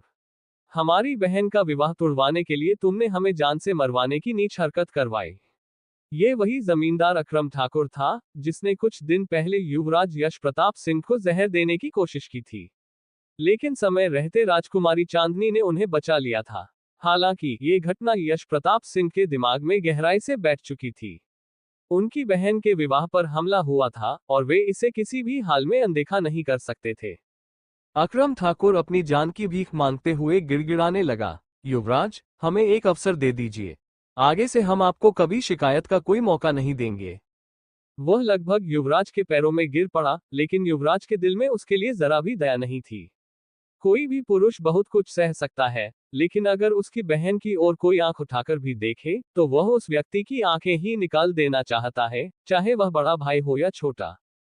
युवराज यश प्रताप सिंह अकरम ठाकुर की ओर देखते हुए बोले, यही वो आंखें हैं ना, जिनकी नीयत हमारी बहन को देखकर फिसल गई थी? ये कहते ही उन्होंने अपने हाथ में पकड़े हुए खंजर को बिना किसी देरी के सीधा अकरम ठाकुर की आंखों में घुसेड़ दिया। एक दर्दनाक चीख पूरे जंगल में गूंज उठी। वहां मौजूद सैनिक पहले से ही जानते थे कि युवराज निर्दय है, लेकिन आज उन्हें युवराज किसी शैतान से कम नहीं लग रहे थे। युवराज यश प्रताप सिंह ने उसी खंजर को अकरम ठाकुर की आंखों से निकालकर उसके सीने में घोंप दिया। एक दर्दनाक चीख के साथ वहां सन्नाटा छा गया। अकरम ठाकुर मर चुका था। उसे इस तरह तड़प तड़प कर मरते हुए देखकर युवराज यश प्रताप सिंह के दिल को अजीब सा सुकून मिला। उन्होंने अपने सैनिकों को आदेश दिया, इस कचरे को इसके घर फेंकवा दो। छी, हमारे हाथ कितने गंदे हो गए हैं। अब हमें यहीं स्नान करके महल जाना होगा, वरना रानी माँ हमें डांटेंगी। इतना कहकर युवराज यश प्रताप सिंह वहां से दूसरी ओर चले गए। उनके जाते ही वहां मौजूद सभी सैनिकों के दिमाग में एक ही ख्याल उमड़ रहा था, जो इंसान जमींदार अकरम ठाकुर जैसे व्यक्ति की इतनी बेरहमी से हत्या कर सकता है, वह रानी माँ के सामने भीगी बिल्ली कैसे बन जाता है? यही सोचते सोचते सैनिक अपने काम में लग गए, क्योंकि उन्हें पता था कि युवराज को अपने आदेशों के पालन में तनिक भी देरी पसंद नहीं। महल में सार्थक से बात करने के बाद राजकुमारी चांदनी अपने कमरे में वापस चली गई। इस वक्त उनके दिमाग में बस एक ही ख्याल चल रहा था, पता नहीं युवराज यश प्रताप सिंह और कुसुम की शादी में क्या होने वाला है। वो थोड़ी देर तक कुछ सोचती रहीं और फिर अपने लैब में जाने को हुई, लेकिन उससे पहले ही उनके कक्ष में राजकुमारी ऐश्वर्या आ गई। राजकुमारी ऐश्वर्या को देखकर राजकुमारी चांदनी ने चुटकी लेते हुए पूछा, अरे ऐश, आप यहाँ क्या कर रही हैं? क्या आप रास्ता भटक गई हैं? राजकुमारी ऐश्वर्या ने अपनी आंखें संकुचित कर चांदनी को घूरा और बोली, आजकल आप कुछ ज्यादा ही सोचने लगी हैं, चांद। फिर अचानक अपने चेहरे पर मुस्कान लाते हुए उन्होंने कहा, आज से ठीक 10 दिन बाद गुलाब का विवाह होने वाला है, और हमारे पास विवाह में पहनने के लिए अच्छे वस्त्र भी नहीं है। राजकुमारी चांदनी ने अपनी आंखें छोटी करके ऐश्वर्या के अभी पहने हुए कपड़ों को देखा, फिर अपने सिर को हल्का सा झटका दिया। राजकुमारी ऐश्वर्या ने अपनी बात को आगे बढ़ाते हुए कहा, चांद, चलिए ना, आज आप और हम वस्त्र खरीदने के लिए बाजार चलते हैं। पिछले कुछ दिनों से हम महल से बाहर निकले ही नहीं हैं। राजकुमारी चांदनी को ऐश्वर्या का सुझाव बहुत अच्छा लगा। वह भी कुछ समय के लिए बाहर जाना चाहती थी, ये 16वीं सदी थी, हर तरफ घने जंगल, ऊंचे पेड़ और दुर्लभ जड़ी बूटियां थीं। क्या पता उन्हें बाजार के रास्ते में कोई ऐसा कीमती पौधा मिल जाए जो किसी विशेष बीमारी का एंटीडोट बनाने में मदद कर सके। राजकुमारी चांदनी मुस्कुराते हुए बोली, ठीक है ऐश, हम सब शाम को बाजार चलेंगे। अभी आप जाकर आराम कर लीजिए, क्योंकि हमें बहुत नींद आ रही है। राजकुमारी ऐश्वर्या ने अपनी भौहें चढ़ाते हुए कहा, जब से आपके साथ वह हादसा हुआ है, हम देख रहे हैं कि आप बहुत ज्यादा आलसी होती जा रही हैं। राजकुमारी ऐश्वर्या की बात पर राजकुमारी चांदनी अपनी बत्ती सी दिखाकर मुस्कुरा दी। राजकुमारी ऐश्वर्या ने अपना सिर न में हिलाया और वहां से चली गई। वो समझ चुकी थी कि राजकुमारी चांदनी का कुछ नहीं हो सकता। राजकुमारी ऐश्वर्या के जाने के बाद राजकुमारी चांदनी अपने बिस्तर पर आराम से लेट गई और जल्दी ही नींद की आगोश में समा गई। वहीं दूसरी ओर इस वक्त युवराज यश प्रताप सिंह अपने कक्ष में लेटे हुए राजकुमारी चांदनी के बारे में सोच रहे थे। उस हादसे के बाद से राजकुमारी चांदनी में सच में बहुत बदलाव आ गया था। अभी भी युवराज की आंखों के सामने भोजन गृह का वह दृश्य घूम रहा था, जब राजकुमारी चांदनी ने अपने एक ही हाथ से उस बावर्ची की गर्दन पकड़कर उसे उठाकर जमीन पर पटक दिया था। राजकुमारी चांदनी पहले इतनी मजबूत नहीं थी। एक छोटे से हादसे की वजह से कोई इंसान इतना तो नहीं बदल सकता। तभी अचानक उन्हें राजकुमारी चांदनी का वो रूप याद आया जो उन्होंने झील के किनारे देखा था। इस बात से तो खुद युवराज भी इनकार नहीं कर सकते थे कि भगवान ने राजकुमारी चांदनी के बदन को बहुत फुर्सत से तराशा था। उन्होंने अपनी आंखें बंद कर ली और एक बार फिर झील वाले वाक्य को याद करने लगे, जहां पर उनका खुद पर से काबू छूट गया था। वह राजकुमारी चांदनी की तरफ खुद को आकर्षित होने से नहीं रोक पा रहे थे। उन्होंने तो खड़े खड़े ख्वाब भी देख लिया था, जहां उन्होंने राजकुमारी चांदनी के लबों को चूमा था। इस ख्वाब को याद करते ही युवराज के पूरे शरीर में अजीब सी हलचल मच गई। उनके रोंगटे खड़े हो गए। वह झटके से अपनी आंखें खोलकर उठकर बैठ गए। वह खुद को ही डांटते हुए बुदबुदाए, यह आप क्या कर रहे हैं युवराज? वह आपसे उम्र में कितनी छोटी हैं, फिर भी आप उनके बारे में ऐसी ऐसी बातें सोच रहे हैं। युवराज अभी अपने ही ख्यालों में गुम थे कि तभी उनके कक्ष में राजकुमारी ऐश्वर्या आ गई। राजकुमारी ऐश्वर्या ने जब अपने भाई को इस कदर किसी गहरी सोच में डूबा हुआ देखा, तब उन्होंने आवाज लगाई, भाई। राजकुमारी ऐश्वर्या की आवाज सुनकर युवराज यश प्रताप सिंह तुरंत ही अपनी सोच से बाहर आ गए। उन्होंने राजकुमारी ऐश्वर्या को अपने कक्ष में देखकर थोड़ा हैरान होते हुए पूछा, क्या हुआ? आप इस वक्त हमारे कक्ष में क्या कर रही हैं? राजकुमारी ऐश्वर्या अपनी बत्ती सी चमकाते हुए बोली, भाई, आज शाम को हम और चांद गुलाब के विवाह के लिए वस्त्र खरीदने बाजार जाना चाहते हैं और इसके लिए हम आपसे इजाजत मांगने आए हैं। युवराज जब ये सुनते हैं कि राजकुमारी चांदनी भी जाने वाली है, तब उनके दिमाग में अलग ही ख्याल उमड़ने लगते हैं। अगर राजकुमारी चांदनी बाजार जाएंगी तो हर इंसान उनकी खूबसूरती को निहारेगा। इस बारे में सोचते ही युवराज के अंदर एक अजीब सा गुस्सा उमड़ पड़ा। उन्होंने अपनी मुट्ठी गुस्से से भींच ली। उन्होंने आज सुबह पहली बार झील के किनारे राजकुमारी चांदनी की खूबसूरती को इतने करीब से देखा था। राजकुमारी चांदनी को देखकर जब उनकी खुद की नजरें राजकुमारी को बेशर्मों की तरह ताड़ रही थी, तो फिर बाहर के लोग भी राजकुमारी चांदनी को उसी नजर से देखेंगे। इस बारे में सोचकर ही युवराज को बहुत गुस्सा आ रहा था। हालांकि उन्होंने खुद मन भरकर बेशर्मों की तरह राजकुमारी चांदनी की खूबसूरती को निहारा था, लेकिन वो इस दिलकश नज़ारे को किसी और को नहीं दिखाना चाहते थे। आज युवराज ने जमींदार अकरम ठाकुर की जो हालत की थी, उसके बाद पूरे राज्य में उनका खौफ फैल चुका होगा। किसी की भी इतनी हिम्मत नहीं होगी कि वह राजकुमारी ऐश्वर्या की ओर नजर उठाकर भी देख सके, लेकिन राजकुमारी चांदनी तो युवराज की कोई नहीं थी, इसलिए सारे लोग उन्हें खुलकर देख सकते थे और राजकुमारी चांदनी की खूबसूरती के सामने किसी की भी नजर राजकुमारी ऐश्वर्या पर टिकेगी ही नहीं। युवराज को खुद नहीं पता था कि वो इस वक्त क्या सोच रहे थे। वहीं उनके सामने खड़ी राजकुमारी ऐश्वर्या उन्हें अजीब नजरों से देख रही थी। उन्होंने कभी भी किसी जरूरी बात के बीच में युवराज को इस तरह कहीं और गुम होते हुए नहीं देखा था। वो युवराज को हल्का सा हिलाते हुए बोली, भाई, आप क्या सोच रहे हो? क्या हमें बाहर जाने की अनुमति है? युवराज यश प्रताप सिंह ने राजकुमारी ऐश्वर्या को देखते हुए कहा, अगर हम मना कर दें तो? युवराज की बात सुनकर राजकुमारी ऐश्वर्या ने हैरानी से अपना मुंह खोल लिया और बोली, तो फिर हम रानी मां से आपकी शिकायत करेंगे और उनसे ही अनुमति ले लेंगे। राजकुमारी ऐश्वर्या की इस बात पर युवराज मुस्कुरा दिए। उन्होंने कहा, ठीक है, आप जा सकती हैं, परंतु आप अकेली नहीं जाएंगी। हमें भी कुछ काम से बाजार जाना है, तो हम भी आप दोनों के साथ चलेंगे। राजकुमारी ऐश्वर्या को युवराज की यह बात थोड़ी अजीब लगी, क्योंकि उन्होंने अभी थोड़ी देर पहले ही बताया था कि राजकुमारी चांदनी भी उनके साथ जाने वाली है। ये जानते हुए भी कि राजकुमारी चांदनी भी बाजार जा रही थी, युवराज खुद वहां जाने के लिए क्यों तैयार हो गए? जबकि आज से पहले भी दोनों राजकुमारियां कई बार बाजार गई थी, लेकिन पहले कभी भी युवराज यश प्रताप सिंह ने ऐसी हरकत नहीं की थी। राजकुमारी ऐश्वर्या के चेहरे के भाव देखकर युवराज समझ गए कि वह क्या सोच रही थी। उन्होंने बात संभालते हुए कहा, ऐश, गुलाब हमारी भी तो बहन है, हमें भी तो अच्छे अच्छे वस्त्र देखने का हक है। पहले हमारे पास बहुत कम समय हुआ करता था, लेकिन आज हम बिल्कुल फ्री हैं। और क्योंकि हमारे पास आज कोई भी जरूरी काम नहीं है, तो फिर आज हम भी आपके साथ बाजार जाना चाहते हैं। युवराज की गोल गोल घुमाने वाली बातों की वजह से राजकुमारी ऐश्वर्या चिढ़ गई और झुंझलाते हुए ठीक है बोलकर अपने भाई के कक्ष से बाहर निकल गई। राजकुमारी ऐश्वर्या के चले जाने के बाद युवराज यश प्रताप सिंह एक बार फिर से खुद को राजकुमारी चांदनी के बारे में सोचने से रोक नहीं पाए। उन्हें समझ में नहीं आ रहा था कि आखिर वो क्यों नहीं चाहते थे कि कोई भी इंसान राजकुमारी चांदनी को देखे। वहीं दूसरी तरफ महारानी सुमित्रा देवी अपने कक्ष में बैठी हुई दासी से कुछ बातें कर रही थी कि तभी वहां पर कामिनी जी आ गईं।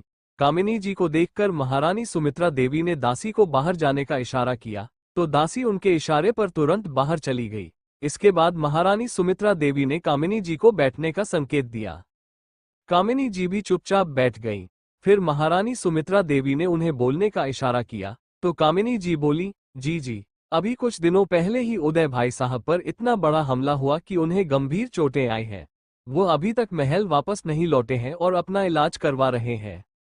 महारानी सुमित्रा देवी ने उनकी बात बीच में ही काटते हुए कहा, बात को ज्यादा घुमाने की आवश्यकता नहीं है कामिनी जी, जो कहना है सीधे सीधे बोलिए।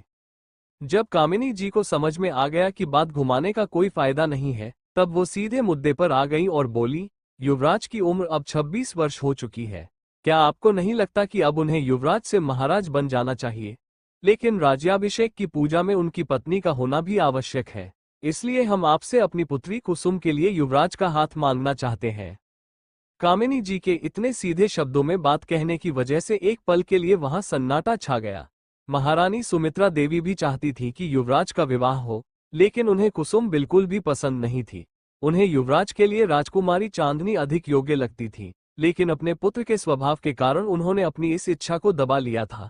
उन्हें समझ नहीं आ रहा था कि वह कामिनी जी को क्या उत्तर दे। अंततः उन्होंने इस विषय पर कुछ समय मांगने का निर्णय लिया। कामिनी जी को भी इससे कोई आपत्ति नहीं थी। उन्हें अच्छे से पता था कि महारानी सुमित्रा देवी का उत्तर हाँ ही होने वाला है। शाम का समय इस वक्त युवराज यश प्रताप सिंह और राजकुमारी ऐश्वर्या दोनों ही अपने अपने रथ पर बैठे हुए राजकुमारी चांदनी का इंतजार कर रहे थे, जो अभी तक नहीं आई थी। युवराज यश प्रताप सिंह को अब झुंझलाहट होने लगी थी। उन्होंने अपनी पूरी जिंदगी में कभी किसी का इंतजार नहीं किया था, लेकिन आज उन्हें मजबूरी में राजकुमारी चांदनी का इंतजार करना पड़ रहा था। थोड़ी ही देर में दोनों ने राजकुमारी चांदनी को अपनी ओर आते हुए देखा। राजकुमारी चांदनी को देखकर युवराज और राजकुमारी ऐश्वर्या दोनों की आंखें आश्चर्य से बड़ी हो गईं, क्योंकि राजकुमारी चांदनी ने आज लहंगा नहीं बल्कि कुछ अलग तरह का वस्त्र पहना हुआ था। यह वस्त्र केवल युवराज और राजकुमारी ऐश्वर्या के लिए अलग था, लेकिन हमारी दुनिया में इसे पटियाला टॉप कहा जाता है, जिस पर राजकुमारी ने एक दुपट्टा भी ओढ़ रखा था। राजकुमारी का टॉप आकार में छोटा था, बिल्कुल लहंगे की चोली की तरह।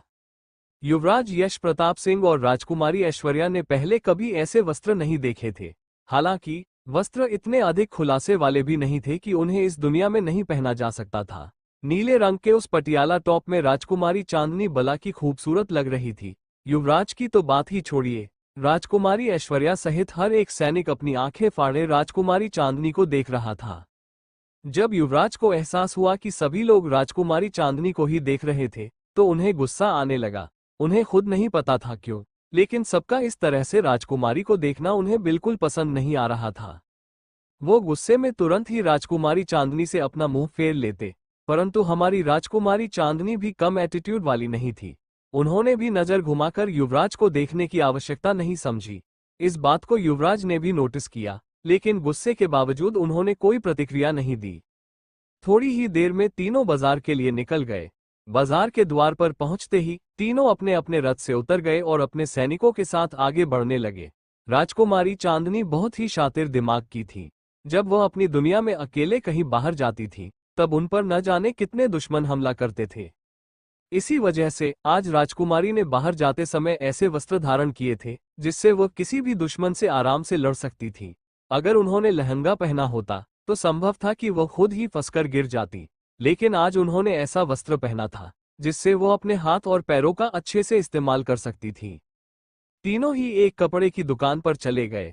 हालांकि राजकुमारी चांदनी को इन चीजों में कोई रुचि नहीं थी, लेकिन फिर भी वो मुंह बनाए हुए वहीं खड़ी थी। युवराज भी राजकुमारी चांदनी और राजकुमारी ऐश्वर्या के पीछे खड़े थे और उन्हीं दोनों को देख रहे थे। जब राजकुमारी ऐश्वर्या ने देखा कि राजकुमारी चांदनी कुछ भी नहीं खरीद रही थी तो उन्होंने खुद ही उनके लिए एक बहुत खूबसूरत लहंगा पसंद कर लिया। राजकुमारी चांदनी के मना करने के बावजूद राजकुमारी ऐश्वर्या ने वो लहंगा एक झोले में डालकर उनके हाथ में पकड़ा दिया। राजकुमारी चांदनी बेहद बोर हो रही थी। उन्होंने एक नजर राजकुमारी ऐश्वर्या की तरफ डाली जो अपने लिए लहंगा चुनने में व्यस्त थी। वह उनसे थोड़ा दूर हटकर एक हथियारों की दुकान में चली गई। वहां पर अलग अलग तरह के कई हथियार रखे हुए थे। एक बहुत पतली धार वाला चाकू, एक बड़ा और खतरनाक दिखने वाला चाकू और एक बेहद शार्प तलवार। इन सभी चीजों को देखकर राजकुमारी चांदनी की आंखों में चमक आ गई। उन्होंने उन सभी हथियारों में से एक सबसे खूबसूरत और चमकीला खंजर खरीद लिया जो बहुत ही ज्यादा शार्प और नुकीला था। युवराज यश प्रताप सिंह की नजर सिर्फ और सिर्फ राजकुमारी ऐश्वर्या पर थी। उन दोनों में से किसी का भी ध्यान इस वक्त राजकुमारी चांदनी पर नहीं था। राजकुमारी चांदनी अभी मुस्कुराते हुए सारे खंजर देख ही रही थी कि अगले ही पल उनके कानों में कुछ अजीब सी आवाज आई। राजकुमारी चांदनी के सेंसस तुरंत ही अलर्ट हो गए। उन्होंने अपनी नजरें इधर उधर घुमाकर देखने की कोशिश की, लेकिन उन्हें कुछ भी दिखाई नहीं दिया। उन्होंने ध्यान से आवाज को सुनने की कोशिश की, तब महसूस हुआ कि आवाज बहुत ही धीमी थी। राजकुमारी चांदनी इधर उधर भटकते हुए उस आवाज की दिशा में बढ़ने लगी। उस आवाज को ढूंढते ढूंढते वह धीरे धीरे बाजार से बाहर निकल गई। जैसे जैसे राजकुमारी अपने कदम आगे बढ़ा रही थी वैसे वैसे वह आवाज उन्हें और तेज सुनाई देने लगी। यह एक लड़की के बहुत ही दर्दनाक तरीके से रोने की आवाज थी। राजकुमारी चांदनी चलते चलते खेत के पास आ गई, जहां उन्हें एक टूटी फूटी झोपड़ी दिखाई दी। उन्होंने ध्यान से उस आवाज को सुना और यह स्पष्ट हो गया कि लड़की के रोने की आवाज वहीं से आ रही थी। राजकुमारी चांदनी ने अपने कदम झोपड़ी की तरफ बढ़ा दिए। उनकी भौहें इस वक्त एक दूसरे से सटी हुई थीं और उनका चेहरा किसी भी भाव से खाली था। जैसे ही उन्होंने झोपड़ी के पास पहुंचकर दरवाजे की तरफ देखा तो पाया कि वह बहुत ही जर्जर हालत में था। राजकुमारी चांदनी बिना किसी भाव के दरवाजे को खोल दिया, लेकिन अंदर का नजारा देखकर उनकी रूह कांप गई। उन्होंने तो कभी सपने में भी नहीं सोचा था कि उन्हें अपनी आंखों के सामने ऐसा दृश्य देखने को मिलेगा। सामने एक लड़की जमीन पर गिरी हुई रो रही थी और हाथ जोड़कर अपने सामने खड़े दो आदमियों से भीख मांग रही थी। वह लड़की इस वक्त निर्वस्त्र थी और उन दोनों आदमियों में से एक आदमी उसके ऊपर चढ़ा हुआ था। वे दोनों आदमी भी निर्वस्त्र थे और उनके चेहरे पर एक वहशी मुस्कान थी। लड़की की आंखों में बेबसी के आंसू थे और उसके होठों के किनारों से खून बह रहा था। वह आदमी जैसे ही लड़की के साथ जबरदस्ती करने की कोशिश करने लगा, उससे पहले ही वहां पर एक बेहद सर्द और डरावनी आवाज गूंज उठी, रुक जाओ। इस आवाज को सुनकर दोनों ही आदमियों ने अपनी नजरें घुमाकर दरवाजे की तरफ देखा, जहां इस वक्त राजकुमारी चांदनी गुस्से से लाल आंखों के साथ उन्हें घूर रही थी। वह लड़की तो पहले ही हार मान चुकी थी और किसी मुर्दे की तरह जमीन पर पड़ी हुई रो रही थी। उसने नजर उठाकर राजकुमारी चांदनी की तरफ देखा तक नहीं, लेकिन पूरे मंजर को देखकर राजकुमारी चांदनी अच्छे से समझ चुकी थी कि वहां पर क्या हो रहा था। वो इस वक्त इतने ज्यादा क्रोध में थी कि उन्हें देखकर ऐसा प्रतीत हो रहा था जैसे साक्षात देवी काली इन राक्षसों का संहार करने के लिए अवतरित हुई हो। राजकुमारी चांदनी धीरे धीरे अपने कदम उस लड़की की तरफ बढ़ाने लगी। लड़की को बस इतना समझ में आ रहा था कि कोई उसके पास आ रहा है। डर और सदमे की वजह से वह लड़की थर-थर कांप रही थी। जैसे ही राजकुमारी चांदनी उसके पास पहुंची, उन्होंने एक जोरदार थप्पड़ लड़की के गाल पर जड़ दिया। थप्पड़ पड़ने की वजह से लड़की ने अपनी नजरें उठाकर सामने देखा और जब उसने अपने सामने एक लड़की को खड़ा पाया तो उसे पकड़कर जोर जोर से रोने लगी। राजकुमारी चांदनी बिना किसी भाव के अपने सीने से चिपकी हुई उस लड़की को देख रही थी। फिर उन्होंने उसकी ठुड्डी पकड़कर उसका चेहरा अपने पास लाया और सख्त लहजे में बोली, अब रोने का नहीं, बल्कि हंसने का वक्त आ गया है तुम्हारा। वह लड़की अनिश्चित भाव से राजकुमारी चांदनी को देखने लगी। थप्पड़ पड़ने की वजह से वह सदमे से बाहर आ चुकी थी। राजकुमारी चांदनी ने अपनी बात को आगे समझाने की जरूरत नहीं समझी। उन्होंने वही वस्त्र जो राजकुमारी ऐश्वर्या ने उनके लिए खरीदा था उस लड़की की तरफ बढ़ा दिया। कपड़े देखकर वह लड़की तुरंत ही उन्हें पहनकर अपने आप को ढकने लगी। राजकुमारी चांदनी बिना किसी भाव के उस लड़की को देख रही थी। वह लड़की बहुत ही ज्यादा मासूम लग रही थी। उसकी हरकतों को देखकर ही राजकुमारी चांदनी समझ सकती थी कि इस घटना का बहुत बुरा असर उसके दिमाग पर पड़ने वाला था। कुछ देर तक उसे देखने के बाद राजकुमारी चांदनी ने ठंडे स्वर में उससे उसका नाम पूछा। लड़की ने डर के मारे राजकुमारी चांदनी का हाथ कसकर पकड़ लिया और घबराते हुए बोली, गुड़िया। राजकुमारी चांदनी के चेहरे पर कोई भाव नहीं आया। उन्होंने अपनी खाली आंखों से उस लड़की को घूरते हुए ठंडे स्वर में कहा, आज जो कुछ भी होने वाला है तुम उसे अपनी आंखें खोलकर देखना। अगर एक पल के लिए भी तुम्हारी नजर हटी तो मैं तुम्हारे टुकड़े टुकड़े करके शेर चीते को खिला दूंगी। राजकुमारी चांदनी की बात गुड़िया को बिल्कुल भी समझ में नहीं आ रही थी। वो अपनी मासूम आंखों से राजकुमारी चांदनी को देख रही थी। वो अभी भी हल्का हल्का सिसक रही थी। तभी वे दोनों आदमी जो अब तक इन दोनों की हरकतों को देख रहे थे गुस्से में आ चुके थे। उनमें से एक ने दांत पीसते हुए कहा, ए लड़की, चुपचाप यहां से चली जा, वरना अगला शिकार तुम ही होगी। राजकुमारी चांदनी जो अभी तक गुड़िया को देखकर बिना किसी भाव के खड़ी थी, उन दोनों आदमियों की बात सुनकर एक बार फिर से क्रोध से भर उठी। राजकुमारी चांदनी जिस दुनिया से आई थी वहां भले ही कितने भी बुरे काम क्यों न होते हों, लेकिन इस तरह का घिनौना अपराध नहीं होता था। वहां का कानून इतना सख्त था कि वहां के सभी पुरुष महिलाओं को सम्मान की नजरों से देखते थे। किसी में भी लड़कियों पर गंदी नजर डालने की हिम्मत नहीं होती थी। इसी वजह से राजकुमारी चांदनी ने आज तक ऐसा कोई नजारा नहीं देखा था, लेकिन आज जो उन्होंने अपनी आंखों से देखा उससे एक पल के लिए उनका भी दिल दहल गया था। उनके एक प्रयोग की वजह से उनकी श्रवण शक्ति आम लोगों की तुलना में अधिक तेज थी, जिसकी वजह से उन्होंने बाजार में रहते हुए भी इस लड़की के रोने की आवाज सुन ली थी। अगर आज राजकुमारी चांदनी यहां पहुंचने में 1 मिनट की भी देरी कर देती तो पता नहीं गुड़िया जैसी मासूम लड़की के साथ ये दोनों आदमी कितना भयानक अत्याचार कर डालते। अभी तक गुड़िया को देखकर जिस गुस्से को राजकुमारी चांदनी ने दबाने की कोशिश की थी वो अब पूरी तरह जाग उठा था। राजकुमारी चांदनी की आंखें खून की तरह लाल हो चुकी थीं। उन्हें देखकर ऐसा लग रहा था जैसे वह आज इन दोनों आदमियों की बोटी बोटी काटकर कुत्तों को खिला देंगी। वहीं राजकुमारी चांदनी का इतना भयानक रूप देखकर वे दोनों आदमी भी बुरी तरह डर गए। लेकिन आदमी होने के अहंकार में वे दोनों अपने भीतर के डर को जाहिर नहीं होने देना चाहते थे। एक लड़की से डरकर वे अपनी इमेज खराब नहीं करना चाहते थे, लेकिन उन दोनों को यह नहीं पता था कि इस वक्त जो लड़की उनके सामने खड़ी थी वो साक्षात काली माता का रूप धारण कर चुकी थी, जो आज इन जैसे दरिंदों का संहार करने वाली थी। उनमें से एक आदमी ने खींचते हुए कहा, भाई, इस लड़की ने आकर हमारे पूरे मिजाज का सत्यानाश कर दिया। तभी दूसरा आदमी हंसते हुए बोला, कोई बात नहीं छोटे, अब एक से भले दो। अभी तक एक इस छोटी सी नाजुक कली को मसलना था, लेकिन अब तो 2 मिल गई हैं, एक तेरी और एक मेरी। राजकुमारी चांदनी जैसे जैसे उन दोनों आदमियों की बातें सुन रही थी वैसे वैसे गुस्से के मारे उनका सिर फटा जा रहा था। उन्होंने जोर से अपनी आंखें बंद कर ली, लेकिन आज कोई फायदा नहीं था। आज उनका गुस्सा सच में आपे से बाहर जा चुका था। आज इन दोनों आदमियों ने कोई छोटी मोटी नहीं बल्कि बहुत बड़ी गलती कर दी थी। इतिहास गवाह है कि किसी भी लड़की पर गंदी नजर डालने वालों का अंजाम कभी अच्छा नहीं हुआ, फिर चाहे वह रामायण हो या महाभारत।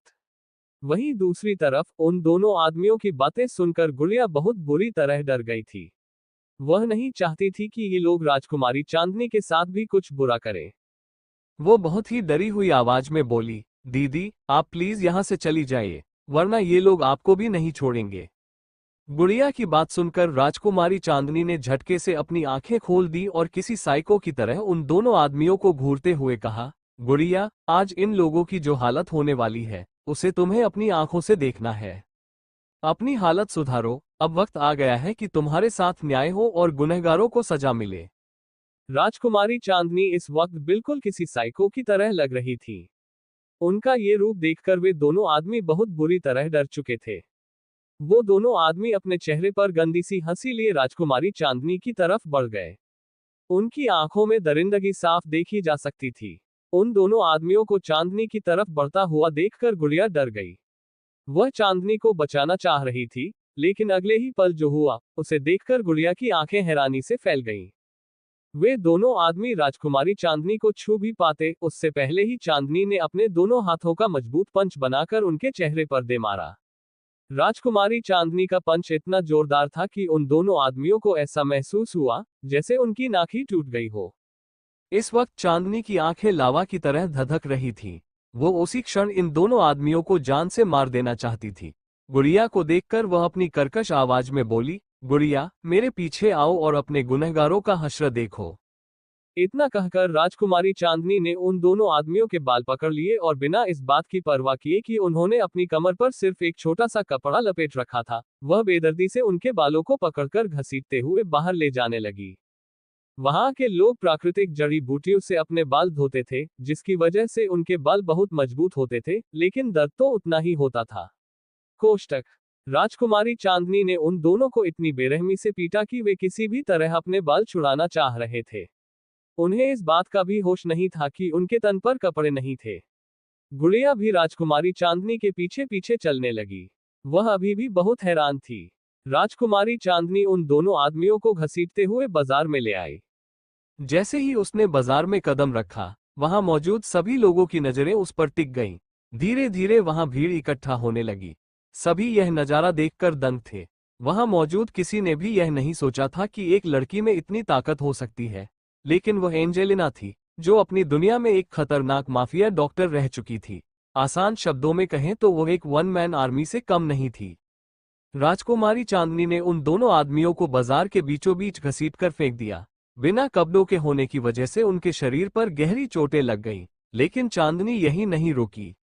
वह आगे बढ़ी और उस आदमी के पास जा पहुंची, जो गुड़िया के ऊपर चढ़ा हुआ था। उसने उस आदमी के जबड़े को पकड़ लिया और दांत भींचते हुए गर्जी, मैं हमेशा कहती हूँ, अगर कोई हमें एक थप्पड़ मारने की कोशिश करे तो हमें उसे 4 थप्पड़ मारने चाहिए। जो काम तू उस लड़की के साथ अकेले करना चाह रहा था, वही आज तेरे साथ इस भरी बाजार में होगा। आज तेरी इज्जत का यहाँ पर जनाजा निकलेगा। बहुत शौक है ना तुम जैसे आदमियों को कमजोर लड़कियों की इज्जत पर हाथ डालने का? तो देखो, आज खुद एक लड़की तुम्हारी इज्जत पूरी दुनिया के सामने नीलाम करने वाली है। इतना कहकर राजकुमारी चांदनी जोर से चिल्लाई, सैनिक, अभी के अभी हमारे पास आओ। राजकुमारी चांदनी की आवाज सुनकर कुछ सैनिक वहां आ गए। सैनिकों के साथ साथ युवराज यश प्रताप सिंह और राजकुमारी ऐश्वर्या भी वहां पहुंच गए। लेकिन जैसे ही उन्होंने सामने का नजारा देखा, उनके होश उड़ गए। राजकुमारी गुस्से में 2 आदमियों के सामने खड़ी थी, जो लगभग बिना कपड़ों के थे। एक सैनिक तुरंत आगे बढ़कर बोला, राजकुमारी, कोई आदेश? राजकुमारी चांदनी ने सख्त लहजे में कहा, इन दोनों के शरीर पर जो आखिरी कपड़ा बचा हुआ है, उसे भी हटा दो। ये सुनकर वहां मौजूद सभी लोग हैरान रह गए। वहां की महिलाएं पहले ही उन दोनों आदमियों की हालत देखकर अपने चेहरे फेर चुकी थीं, लेकिन राजकुमारी चांदनी, वह कैसी निडर और बेखौफ लड़की थी, जो इन आदमियों को पूरी तरह निर्वस्त्र करने का आदेश दे रही थी। जैसे ही चांदनी ने नोटिस किया कि सैनिक उसकी बात पर ध्यान नहीं दे रहे थे और सदमे में उसे ही देख रहे थे, उसका गुस्सा और बढ़ गया। उसने गुस्से में एक सैनिक को जोरदार थप्पड़ मारते हुए दांत भींचकर कहा, जितना कहा गया है, चुपचाप उतना करो। इस वक्त राजकुमारी चांदनी बेहद क्रोधित थी। सैनिक में इतनी हिम्मत ही नहीं थी कि वह राजकुमारी के आदेश को टाल सके। अभी सैनिक आगे बढ़ता, उससे पहले ही उन आदमियों में से एक खड़ा हुआ और गुस्से में राजकुमारी चांदनी पर हाथ उठाने की कोशिश की। लेकिन इसके पहले कि उसका हाथ राजकुमारी को छू पाता, चांदनी ने फुर्ती से उसका हाथ पकड़ लिया और इतनी जोर से मरोड़ा कि चट की आवाज के साथ उसका हाथ टूट गया। राजकुमारी चांदनी की इस कार्रवाई से युवराज यश प्रताप सिंह दंग रह गए। उन्हें विश्वास ही नहीं हो रहा था कि यह वही राजकुमारी चांदनी थी, जो कभी जरा सी ऊंची आवाज से डर जाया करती थी। वह आदमी दर्द से छटपटाता हुआ जमीन पर गिर पड़ा। इसके बाद सैनिकों ने आगे बढ़कर राजकुमारी के आदेश का पालन किया और उन आदमियों के शरीर पर बचा आखिरी कपड़ा भी हटा दिया। अब वे दोनों आदमी शर्मसार हो चुके थे। हालांकि वहां मौजूद किसी भी औरत ने उनकी तरफ नहीं देखा, लेकिन फिर भी यह सब उनके लिए बहुत शर्मनाक था। अपमान और गुस्से से तिलमिलाए वे दोनों आदमी अपने आदमियों को बुलाने लगे ताकि वे राजकुमारी चांदनी पर हमला कर सकें। इस वक्त राजकुमारी चांदनी का गुस्सा वक्त के साथ बढ़ता ही जा रहा था, क्योंकि ये दोनों आदमी अपनी गलती स्वीकार करने के बजाय लड़ने की कोशिश कर रहे थे। जमीन पर पड़े हुए आदमी के 4-5 गुंडे अचानक से राजकुमारी चांदनी पर हमला करने लगे। युवराज यश प्रताप सिंह ये देखकर टेंशन में आ गए। वे तुरंत ही राजकुमारी को बचाने के लिए आगे बढ़ने की कोशिश करने लगे, लेकिन इससे पहले कि वे कुछ कर पाते, सामने का नजारा देखकर उनकी आंखें बड़ी बड़ी हो गईं। राजकुमारी चांदनी ने बिना पीछे पलटे ही इतनी खतरनाक मूव्स का इस्तेमाल किया कि एक ही वार में चारों गुंडे जमीन पर गिर पड़े। वहां मौजूद किसी भी इंसान को समझ में नहीं आया कि राजकुमारी चांदनी ने आखिर किया क्या था, लेकिन युवराज यश प्रताप सिंह सब कुछ अच्छे से समझ चुके थे। वे बहुत ज्यादा हैरान थे कि इतनी खतरनाक फाइटिंग स्किल्स राजकुमारी चांदनी को कैसे आती हैं, जबकि उन्हें खुद इस स्तर तक पहुंचने में 20 साल लग गए थे। उन्हें क्या पता कि असली एंजेलिना की उम्र 24 साल थी और उसे ये सब चीजें बचपन से ही सिखाई गई थी। युवराज के हिसाब से तो राजकुमारी चांदनी मात्र 17 साल की एक छोटी सी लड़की थी, जो इतनी घातक फाइटिंग तकनीक कैसे सीख सकती थी। उधर राजकुमारी चांदनी का गुस्सा 7वें आसमान पर था। आज वहां पर सभी की शामत आने वाली थी। वो पीछे पलटी और देखा कि बहुत सारे गुंडे उन्हें घेर कर खड़े थे। युवराज अब भी राजकुमारी चांदनी को बचाने के लिए आगे नहीं बढ़े, क्योंकि वे देखना चाहते थे कि वो खुद को कैसे बचाती है। वहां मौजूद सभी लोग इस बात से हैरान थे कि एक लड़की होने के बावजूद राजकुमारी चांदनी इतनी बेहतरीन फाइटिंग कैसे कर रही थी। राजकुमारी चांदनी उन सभी गुंडों को घूरते हुए बोली, मेरे पास ज्यादा वक्त नहीं है, बारी बारी नहीं, एक ही बार में आओ सबके सब। राजकुमारी की यह बात उन गुंडों को अपनी बेइज्जती लगी। वे गुस्से में आकर चाकू से उन पर वार करने के लिए झपट पड़े, लेकिन राजकुमारी चांदनी ने उनकी हर मूवमेंट को पहले ही भांप लिया था। अगले ही पल उसने उन सभी पर इतने खतरनाक प्रहार किए कि सभी जमीन पर तड़पते हुए गिर पड़े। लेकिन इसी दौरान वो इस बात पर ध्यान नहीं दे पाई कि एक गुंडा पीछे से उसके सिर पर वार करने के लिए धीरे धीरे उसकी तरफ बढ़ रहा था। जैसे ही वो गुंडा वार करने वाला था, अगले ही पल एक तेज आवाज गूंज उठी, धान्य, और उसके सिर में छेद हो चुका था। राजकुमारी चांदनी तुरंत पलटी और देखा, वहां सार्थक खड़ा था, जिसके चेहरे पर एक शैतानी मुस्कान थी और हाथों में हाई-टेक गन चमक रही थी। अगले ही पल दोनों ने मिलकर वहां मौजूद सभी गुंडों को ऐसा सबक सिखाया कि कोई भी गुंडा अगली बार खड़ा होने लायक भी नहीं बचा। राजकुमारी चांदनी की फाइटिंग स्किल देखकर वे दोनों आदमी डर से कांप चुके थे। उन्हें अब समझ में आ गया था कि पकड़े जाने के बाद उन्हें माफी मांग लेनी चाहिए थी, न कि बात को और बढ़ाना चाहिए था। राजकुमारी चांदनी अपनी खूनी आंखों से उन दोनों आदमियों की तरफ बढ़ी। अब तक सैनिकों ने उन दोनों आदमियों को पूरी तरह निर्वस्त्र कर दिया था। राजकुमारी चांदनी उनके पास पहुंची और अपने पैर को उठाकर पूरी ताकत के साथ सीधा एक आदमी के प्राइवेट पार्ट पर मारा। जैसे ही उसका प्रहार पड़ा, उस आदमी की दर्दनाक चीख पूरे इलाके में गूंज उठी। वहां मौजूद सभी आदमियों की आंखें भय और झटके से बाहर आ गईं।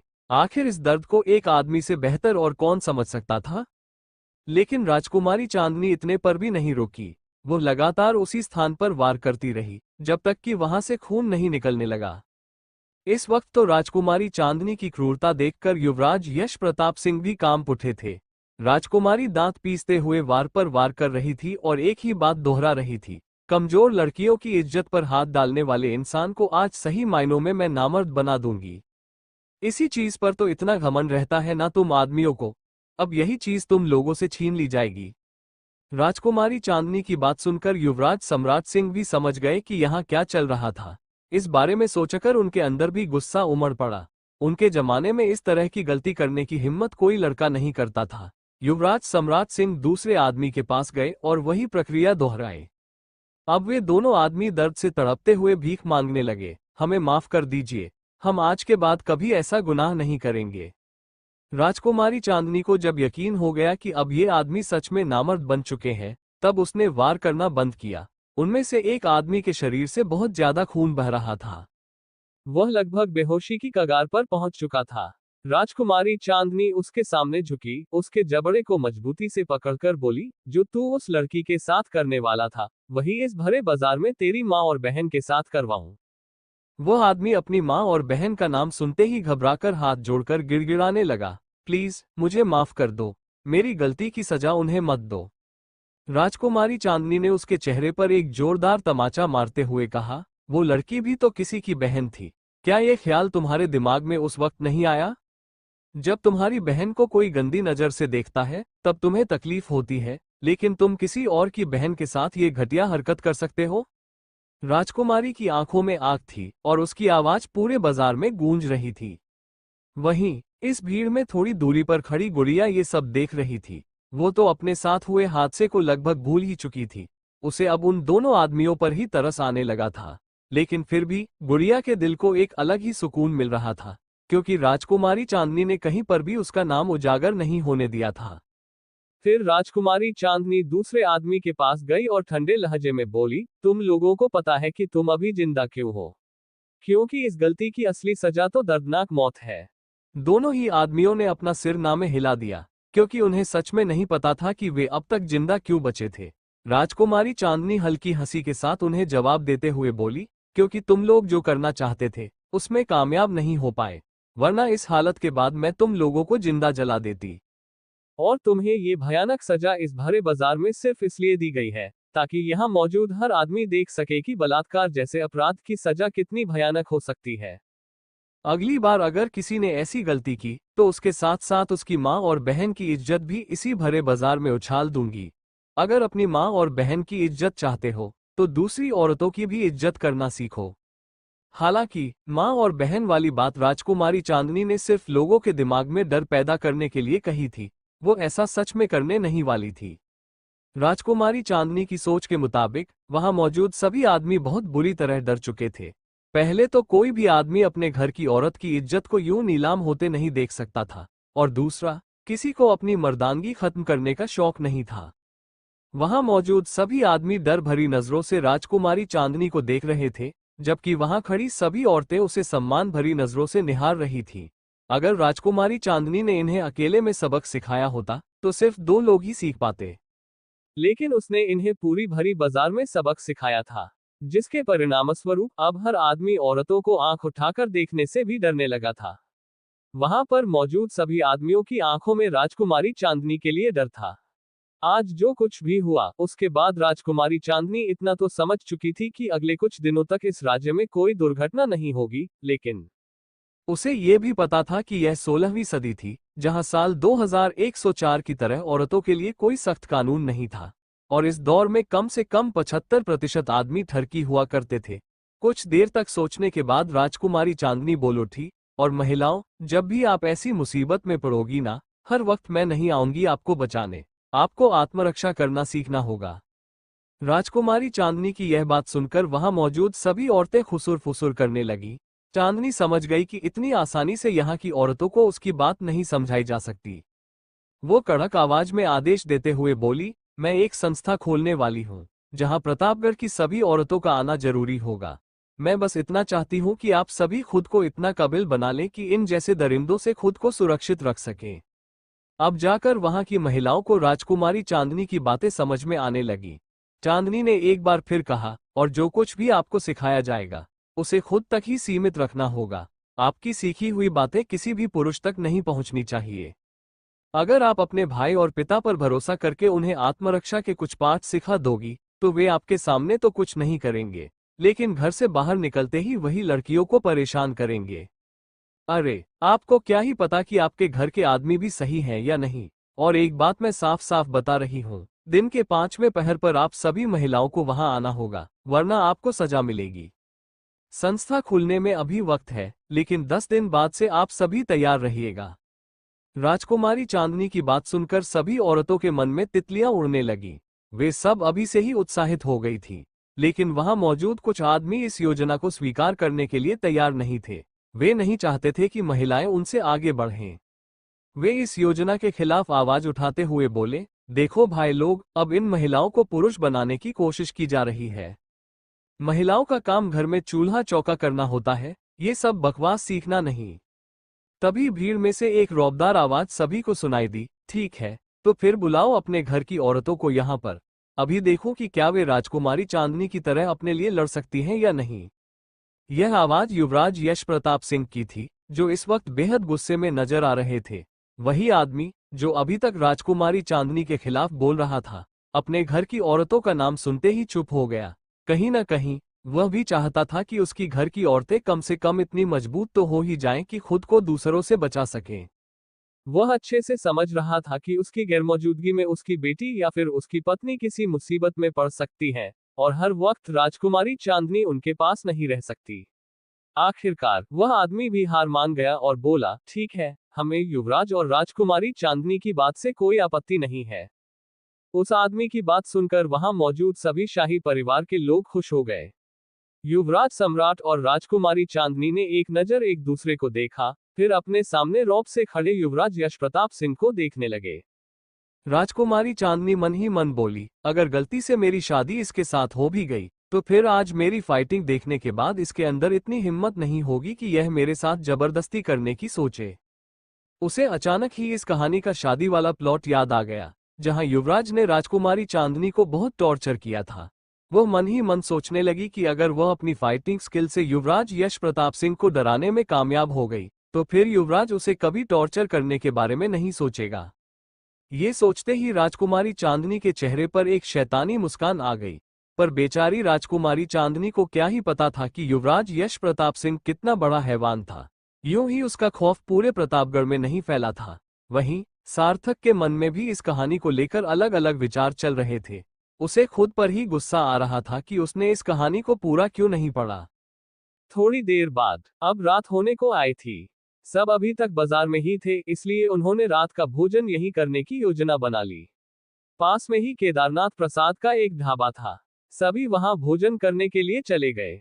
वहां एक छोटा सा टेबल और 4 कुर्सियां थीं। युवराज यश प्रताप सिंह को राजकुमारी चांदनी के पास बैठने का बिल्कुल मन नहीं था, इसलिए वह तुरंत ही राजकुमारी ऐश्वर्या के पास जाकर बैठ गए। उनकी इस हरकत को देखकर सार्थक की आंखें छोटी हो गईं। वह भी मुंह बनाते हुए राजकुमारी चांदनी के पास जाकर बैठ गया। उसे युवराज यश प्रताप सिंह का चांदनी के प्रति ऐसा व्यवहार बिल्कुल पसंद नहीं आया था, लेकिन राजकुमारी चांदनी को जैसे युवराज से कोई मतलब ही नहीं था, वैसे ही उनकी हरकत से भी कोई लेना देना नहीं था। पर सार्थक ने जानबूझकर युवराज के सामने ही राजकुमारी चांदनी की प्लेट में खाना परोसा और बिल्कुल एक जेंटलमैन की तरह व्यवहार करने लगा। सार्थक के इस व्यवहार से सभी की नजरें उस पर चली गईं। अभी थोड़ी देर पहले जो कुछ भी हुआ था, वह युवराज यश प्रताप सिंह और राजकुमारी ऐश्वर्या को हजम नहीं हो पाया था, और अब सार्थक का ये बर्ताव भी। पता नहीं क्यों, लेकिन राजकुमारी ऐश्वर्या के दिल में ख्याल आया कि क्या सार्थक राजकुमारी चांदनी को पसंद करता है। लेकिन उन दोनों को इस तरह साथ देखकर युवराज यश प्रताप सिंह को बहुत गुस्सा आ रहा था। वो गुस्से में उन लोगों से अपनी नजरें फेरकर चुपचाप भोजन करने लगे।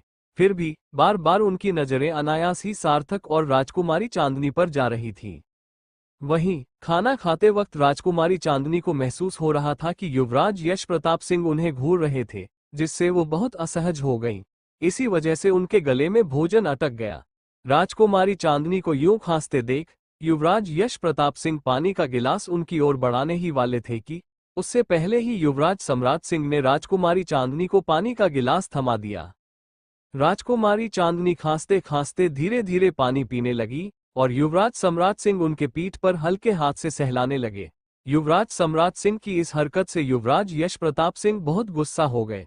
उन्होंने अपनी मुट्ठी भींच ली, पर कुछ बोले नहीं। राजकुमारी ऐश्वर्या भी यह सब देख रही थी, लेकिन उन्होंने भी कुछ नहीं कहा। मगर इतना समझ आ रहा था कि राजकुमारी चांदनी और युवराज सम्राट सिंह की नजदीकियां युवराज यश प्रताप सिंह को बिल्कुल अच्छी नहीं लग रही थी। थोड़ी देर बाद जब राजकुमारी चांदनी सामान्य हो गईं, तो युवराज सम्राट सिंह और वे हंसते बोलते हुए भोजन करने लगे। लेकिन उनके उलट युवराज यश प्रताप सिंह और राजकुमारी ऐश्वर्या खामोश थे। कहीं न कहीं राजकुमारी ऐश्वर्या को भी युवराज सम्राट सिंह और राजकुमारी चांदनी का इतना घुलना मिलना अच्छा नहीं लग रहा था। दोनों ही भाई बहन अपनी भावनाओं से अनजान बुझे मन से खाना खा रहे थे, जबकि युवराज सम्राट सिंह और राजकुमारी चांदनी मजे से भोजन कर रहे थे।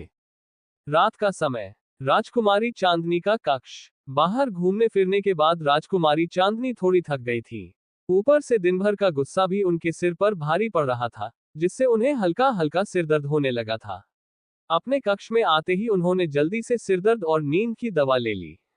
उसके बाद उन्होंने अपने कपड़े बदले और शॉर्ट्स के साथ एक ढीली टी शर्ट पहन ली। फिर वे खुद को बेड पर फेंकते ही गहरी नींद में चली गईं। दवा के असर से उनकी नींद बहुत ही गहरी हो गई थी। युवराज यश प्रताप सिंह का कक्ष राजकुमारी चांदनी तो चैन की नींद सो चुकी थी, लेकिन उनकी आज की हरकतों ने युवराज यश प्रताप सिंह की नींद उड़ा दी थी। उन्हें यकीन ही नहीं हो रहा था कि झील किनारे हुए हादसे के बाद अचानक राजकुमारी इतनी बहादुर कैसे बन गई। वो नाजुक सी दिखने वाली लड़की अचानक इतने सारे हटे कट्टे गुंडों से कैसे लड़ सकती थी। युवराज की बेखौफ आंखें, जिनमें दुनिया भर का गुस्सा था, उसी के बारे में सोच सोचकर उनकी नींद उड़ी पड़ी थी। जब से उन्होंने बदली हुई राजकुमारी चांदनी को देखा था, तब से रातों को उनकी नींद ही गायब हो गई थी। युवराज को समझ ही नहीं आ रहा था कि आखिर वो हर वक्त राजकुमारी चांदनी के बारे में ही क्यों सोचते रहते थे। वो बार बार अपनी करवटें बदल रहे थे, लेकिन फिर भी उन्हें नींद नहीं आ रही थी। आंखें बंद करते ही उनके सामने राजकुमारी चांदनी का बेखौफ चेहरा आ जाता। मन ही मन उन्होंने खुद से कहा, ऐसा भी क्या जादू कर दिया है तुमने कि दिन रात तुम्हारे ही बारे में सोचता रहता हूँ। चलो मान लिया कि तुम हर तरह से सर्वगुण संपन्न हो, लेकिन फिर भी मेरे लायक नहीं हो। जैसे ही उन्होंने ये सोचा, अचानक उनके सामने युवराज सम्राट सिंह का चेहरा आ गया। जिस तरह से सम्राट सिंह राजकुमारी चांदनी की परवाह कर रहे थे, वो बात युवराज को बिल्कुल पसंद नहीं आई थी। पता नहीं क्यों, लेकिन जब से युवराज यश प्रताप सिंह ने युवराज सम्राट सिंह को देखा था, तब से उन्हें बहुत ज्यादा असुरक्षा महसूस हो रही थी। उन्हें ऐसा लग रहा था जैसे उनकी कोई कीमती चीज युवराज सम्राट सिंह उनसे छीनना चाह रहे थे। युवराज यश प्रताप सिंह को समझ में ही नहीं आ रहा था कि उन्हें ऐसी भावना क्यों महसूस हो रही थी। इस समय तो उन्हें युवराज सम्राट सिंह का नाम तो दूर, उनका वजूद भी पसंद नहीं आ रहा था। वह राहत की एक लंबी सांस लेते हुए सोचने लगे कि जब तक राजकुमारी ध्वनि की शादी नहीं हो जाती, तब तक ये लोग यहाँ से जाने वाले नहीं थे। और अभी भी राजकुमारी ध्वनि की शादी होने में 10 दिन बचे हुए थे। क्या पता, इन 10 दिनों में युवराज सम्राट सिंह और राजकुमारी चांदनी के बीच का रिश्ता कितना मजबूत हो जाए। सिर्फ इस ख्याल से ही युवराज को एक अजीब सी बेचैनी महसूस होने लगी, जिसे वो खुद भी समझ नहीं पा रहे थे। वो बार बार करवटें बदल रहे थे, लेकिन उन्हें नींद ही नहीं आ रही थी। आज बाजार में जो कुछ भी हुआ था, उसके बाद युवराज की नजरों में राजकुमारी चांदनी की इज्जत थोड़ी बढ़ गई थी।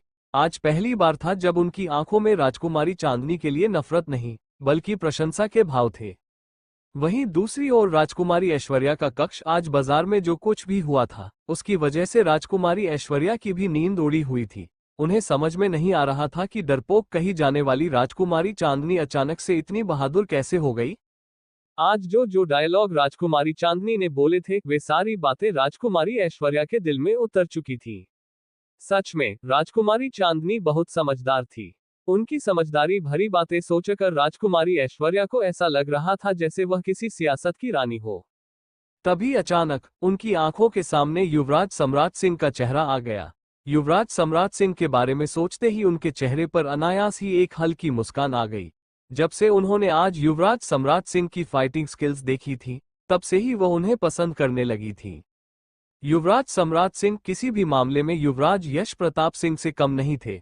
राजकुमारी ऐश्वर्या को युवराज सम्राट सिंह में अपना जीवनसाथी दिखने लगा था, पर तभी अचानक युवराज सम्राट सिंह और राजकुमारी चांदनी की नजदीकियों का ख्याल आते ही उनके मन में एक अजीब सी उदासी भर गई। उन्होंने तय किया कि वह इस बारे में कल राजकुमारी चांदनी से बात करेगी। राजकुमारी ऐश्वर्या उस तरह की लड़की बिल्कुल नहीं थी, जो अपनी इच्छाओं के लिए 3 लोगों की खुशहाल जिंदगी बर्बाद कर दे। अगर युवराज सम्राट सिंह के दिल में राजकुमारी चांदनी होंगी, तो राजकुमारी ऐश्वर्या उन दोनों के बीच से हट जाएंगी। लेकिन फिर भी इस बारे में सोचकर उनके दिल में एक तेज दर्द महसूस होने लगा। आखिर पहली पसंद और पहला प्यार हमेशा खास होता है। राजकुमारी चांदनी का कक्ष। इस वक्त राजकुमारी चांदनी बहुत ही गहरी नींद में सोई हुई थी। तभी अचानक उनके कमरे में एक परछाई दिखाई दी। आधी रात को किसी ने राजकुमारी चांदनी के कमरे में कदम रखा, लेकिन राजकुमारी चांदनी को इस बात का बिल्कुल भी अनुमान नहीं था। वो दवा के असर की वजह से बहुत गहरी नींद में थी। कोई था जो धीरे धीरे उनकी ओर बढ़ता ही जा रहा था। अब आप लोग अनुमान लगाए, आखिर आधी रात को राजकुमारी चांदनी के कमरे में कौन आया है? राजकुमारी चांदनी का कक्ष। इस समय राजकुमारी चांदनी गहरी नींद में सो रही थी। तभी अचानक उनके कमरे में एक परछाई दिखाई दी। आधी रात को कोई राजकुमारी चांदनी के कमरे में दाखिल हुआ था, लेकिन उन्हें इस बात का जरा भी आभास नहीं हुआ। वो दवा के प्रभाव में इतनी गहरी नींद में थी कि उन्हें अपने आसपास की कोई खबर नहीं थी। कोई था जो धीरे धीरे उनकी ओर बढ़ता चला जा रहा था। ये और कोई नहीं बल्कि युवराज यश प्रताप सिंह थे। आज राजकुमारी चांदनी की वजह से उनकी रातों की नींद उड़ चुकी थी। जैसे ही उन्होंने दूर से राजकुमारी चांदनी को देखा, उनके मन में विचार उमड़ा, मेरी रातों की नींद उड़ाकर खुद चैन से सो रही हैं आप, ये तो बहुत बुरी बात है। इतना कहकर वह राजकुमारी चांदनी की ओर आगे बढ़ गए। जैसे ही युवराज उनके पास पहुंचे, उनकी आंखें हैरानी से बड़ी हो गईं। राजकुमारी चांदनी ने इस समय इतने छोटे कपड़े पहने हुए थे कि उन्हें देखकर युवराज का गला सूखने लगा। उन्होंने झट से अपनी आंखें भींच ली। पहली बात तो ये थी कि उन्हें समझ ही नहीं आया कि इतने अजीबोगरीब वस्त्र राजकुमारी चांदनी के पास आए कहां से। युवराज को इतना तो एहसास हो गया था कि ये वस्त्र प्रतापगढ़ के नहीं थे। अचानक ही उनके मन में एक पुरानी स्मृति जाग उठी। महाराज उदय प्रताप सिंह और महारानी सुमित्रा देवी ने 2 साल पहले चांदनी को यहाँ लाकर बसाया था। उन्होंने उसे अपने मित्र की पुत्री बताया था, जो अपने राज्य की राजकुमारी थी, लेकिन इसके अलावा उन्होंने चांदनी से जुड़ी कोई और जानकारी नहीं दी थी। युवराज को अपने माता पिता पर इतना विश्वास था कि उन्होंने कभी राजकुमारी चांदनी के बारे में जांच पड़ताल करना आवश्यक नहीं समझा। लेकिन आज पहली बार उनके मन में ये जानने की तीव्र इच्छा जाग उठी कि राजकुमारी चांदनी कौन है और वह कहां से आई है। यदि वह अकेले ही इतने लोगों से लड़ने की ताकत रखती है, तो फिर बीते 2 वर्षों से वह मासूम और डरपोक लड़की बनकर क्यों रह रही थी। युवराज यश प्रताप सिंह के मन में हजारों सवाल उमड़ने लगे। वह अपनी सोच से बाहर निकले और राजकुमारी चांदनी की ओर देखने लगे। इस वक्त उनकी आंखों के सामने राजकुमारी चांदनी के गोरे, मुलायम, मक्खन जैसे पैर थे। युवराज की दृष्टि अनायास ही उन पर ठहर गई। नींद में करवट लेने के कारण चांदनी का टॉप थोड़ा ऊपर सरक गया था, जिससे उनकी पतली, गोरी कमर दिखने लगी थी। युवराज की नजरें उस पर ठहर गईं। आज राजकुमारी चांदनी का रूप उन्हें पहले से भी अधिक आकर्षक लग रहा था। उनके भीतर राजकुमारी की कमर को छूने की तीव्र इच्छा जाग उठी, जिसे वह चाहकर भी दबा नहीं पा रहे थे। उन्होंने अपनी मुठियां भींच ली। वो इस बात को स्वीकार नहीं करना चाहते थे, लेकिन सच्चाई यही थी कि इस अवस्था में राजकुमारी चांदनी को देखकर वो बहक रहे थे। मगर खुद पर काबू पाते हुए उन्होंने एक गहरी सांस ली और आगे बढ़कर राजकुमारी के ऊपर चादर डाल दी। चांद की रोशनी में राजकुमारी चांदनी का बेदाग चेहरा दमक रहा था। राजकुमारी की आंखों से होती हुई युवराज की नजर सीधा उनके होठों पर जा टिकी। वो अपनी निचली होंठ को हल्के से काटने लगे। मन ही मन वह खुद को हजारों गालियां दे चुके थे। आप ये क्या कर रहे हैं, युवराज? वो आपसे उम्र में कितनी छोटी है, आप उनके बारे में ऐसा नहीं सोच सकते। युवराज समझ चुके थे कि राजकुमारी चांदनी के पास आना उनकी सबसे बड़ी गलती थी। अपने कक्ष में तो वह वैसे भी बिना नींद के लेटे हुए थे, लेकिन अब राजकुमारी को देखने के बाद उनके ख्यालों में बस वही रहने वाली थी, और इसी वजह से अब उन्हें नींद नहीं आने वाली थी। यही सब सोचकर उन्होंने गुस्से में अपने दांत भींच लिए और वहां से चले गए। थोड़ी देर और राजकुमारी चांदनी के पास रुकने से वह अपनी भावनाओं पर नियंत्रण खो सकते थे। वो चुपचाप वहां से निकलकर सीधे अपने कक्ष में चले गए। राजकुमारी के कक्ष के द्वार पर खड़े सैनिकों में इतनी हिम्मत नहीं थी कि वे युवराज को अंदर जाने से रोक सके, और वैसे भी जाने से पहले युवराज ने उन्हें सख्त हिदायत दे दी थी कि उनके यहां आने की खबर राजकुमारी चांदनी को नहीं लगनी चाहिए।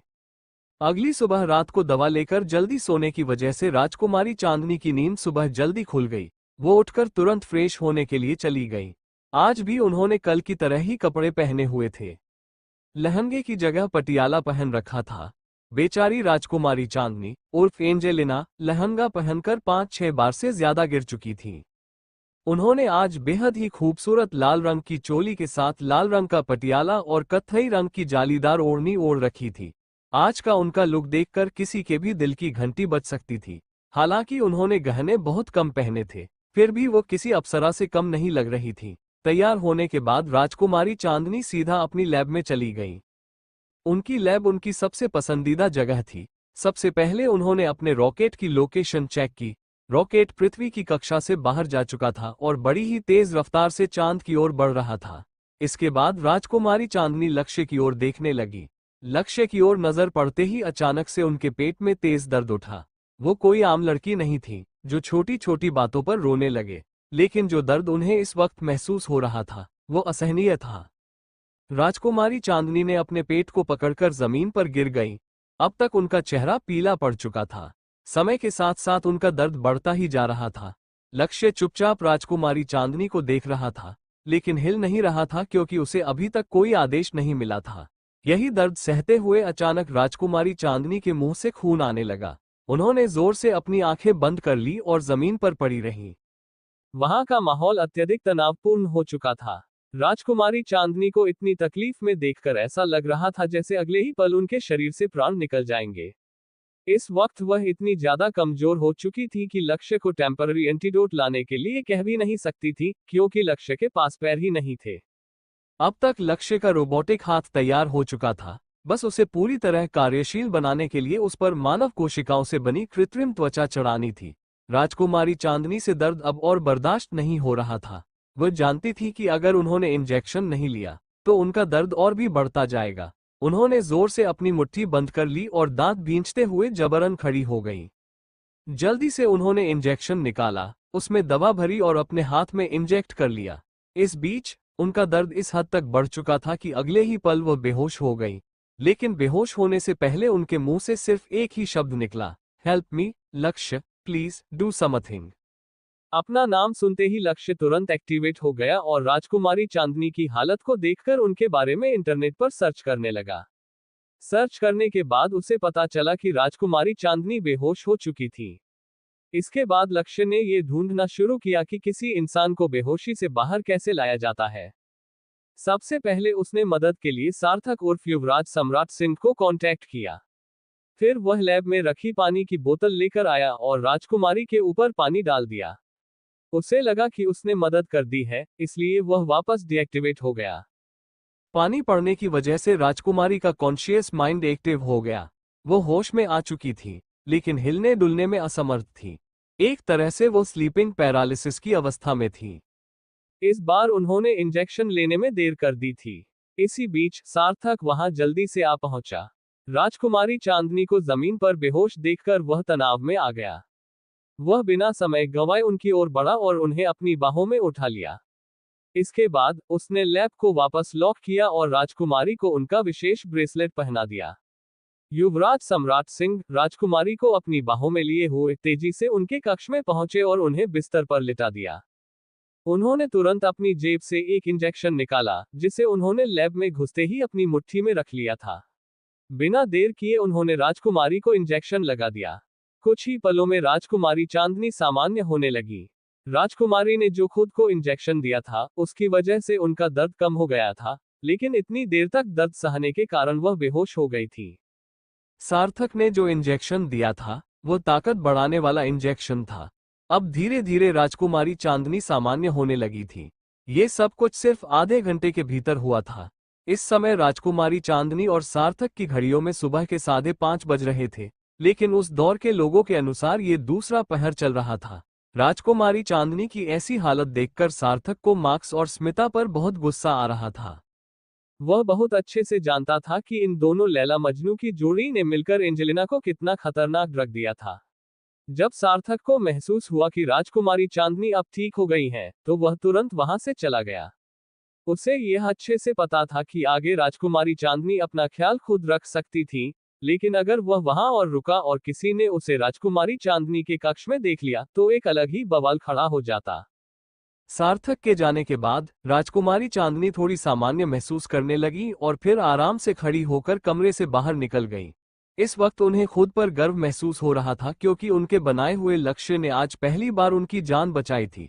वैसे भी लक्ष्य को लेकर वह पहले से ही खुद पर थोड़ा घमंड रखती थी, लेकिन आज जो हुआ उसके बाद उनकी खुशी का कोई ठिकाना नहीं था। हाँ, उन्हें थोड़ी कमजोरी जरूर महसूस हो रही थी, लेकिन इस वक्त खुशी सबसे ज्यादा थी। हालांकि राजकुमारी चांदनी अपने घमंड में बार बार यह भूल रही थी कि लक्ष्य का ब्रेन उन्होंने नहीं, बल्कि उनकी मां ने बनाया था। कमरे से बाहर निकलने के बाद वो इधर उधर भटकने लगी। घूमते हुए उनकी नजर सबसे पहले अभ्यास के मैदान पर गई। वहां युवराज यश प्रताप सिंह और कुछ सैनिक युद्ध का अभ्यास कर रहे थे। इनमें से किसी ने भी ऊपरी शरीर पर कुछ नहीं पहना था। राजकुमारी चांदनी के मन में अचानक ही एक विचार आया, इस युग में रहने के लिए सिर्फ मार्शल आर्ट नहीं, बल्कि तलवारबाजी भी सीखना जरूरी है। अपने समय में उन्होंने बंदूक से निशाना लगाना सीखा था, लेकिन तीर से निशाना लगाना नहीं आता था। और इस युग में हर लड़ाई तलवार से लड़ी जाती थी। वो मन ही मन बुदबुदाई, यहाँ का राष्ट्रीय हथियार तलवार है। मुझे भी इसे इस्तेमाल करना सीख ही लेना चाहिए। हमारे समय में हम कई तरह के गैजेट्स से सिक्योरिटी टाइट रखते थे, लेकिन यहाँ ऐसा कुछ भी नहीं है। क्या पता कब कौन आकर हम पर जानलेवा हमला कर दे। पहले से तैयार रहने में कोई बुराई नहीं। राजकुमारी चांदनी उर्फ एंजेलिना की यही तो एक आदत थी, या यूं कहें उनकी जिद थी कि उन्हें हर चीज में परफेक्ट बनना था। उन्हें हर चीज सीखने और समझने की तलब थी, और अब जब उन्होंने फैसला कर ही लिया था कि उन्हें इसी दुनिया में रहना है, तो फिर तलवारबाजी सीखना उनके लिए जरूरी हो गया था। वैसे भी साल 2104 अब राजकुमारी चांदनी उर्फ एंजेलिना के रहने लायक नहीं बचा था। मरने से पहले एंजेलिना के दुश्मनों ने मार्क्स और स्मिता सहित उसे पूरी दुनिया में बदनाम कर दिया था। उसे एक पागल और सनकी वैज्ञानिक करार दे दिया गया था, जो सिर्फ अपने प्रयोगों के लिए बेकसूर लोगों को मारकर अपने प्रोजेक्ट पूरे करती थी। हर तरफ इसी खबर को प्रसारित किया जा रहा था।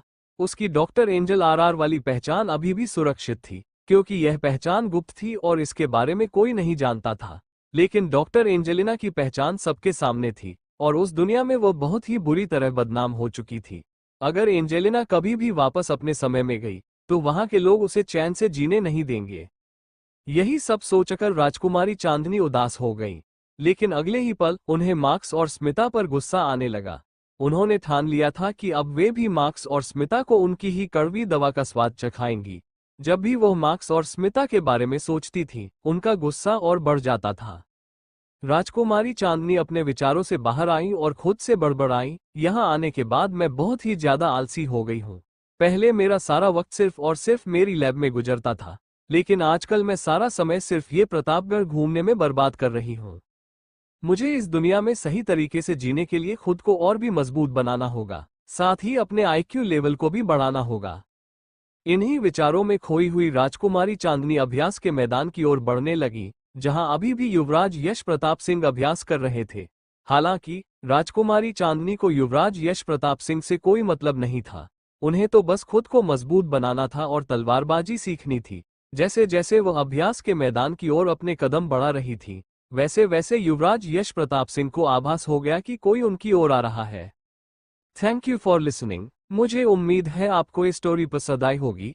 अगर आपको पसंद आई है तो प्लीज लाइक और कमेंट करना ना भूलें और मोर स्टोरीज के लिए सब्सक्राइब करें। मिलते हैं नेक्स्ट वीडियो में।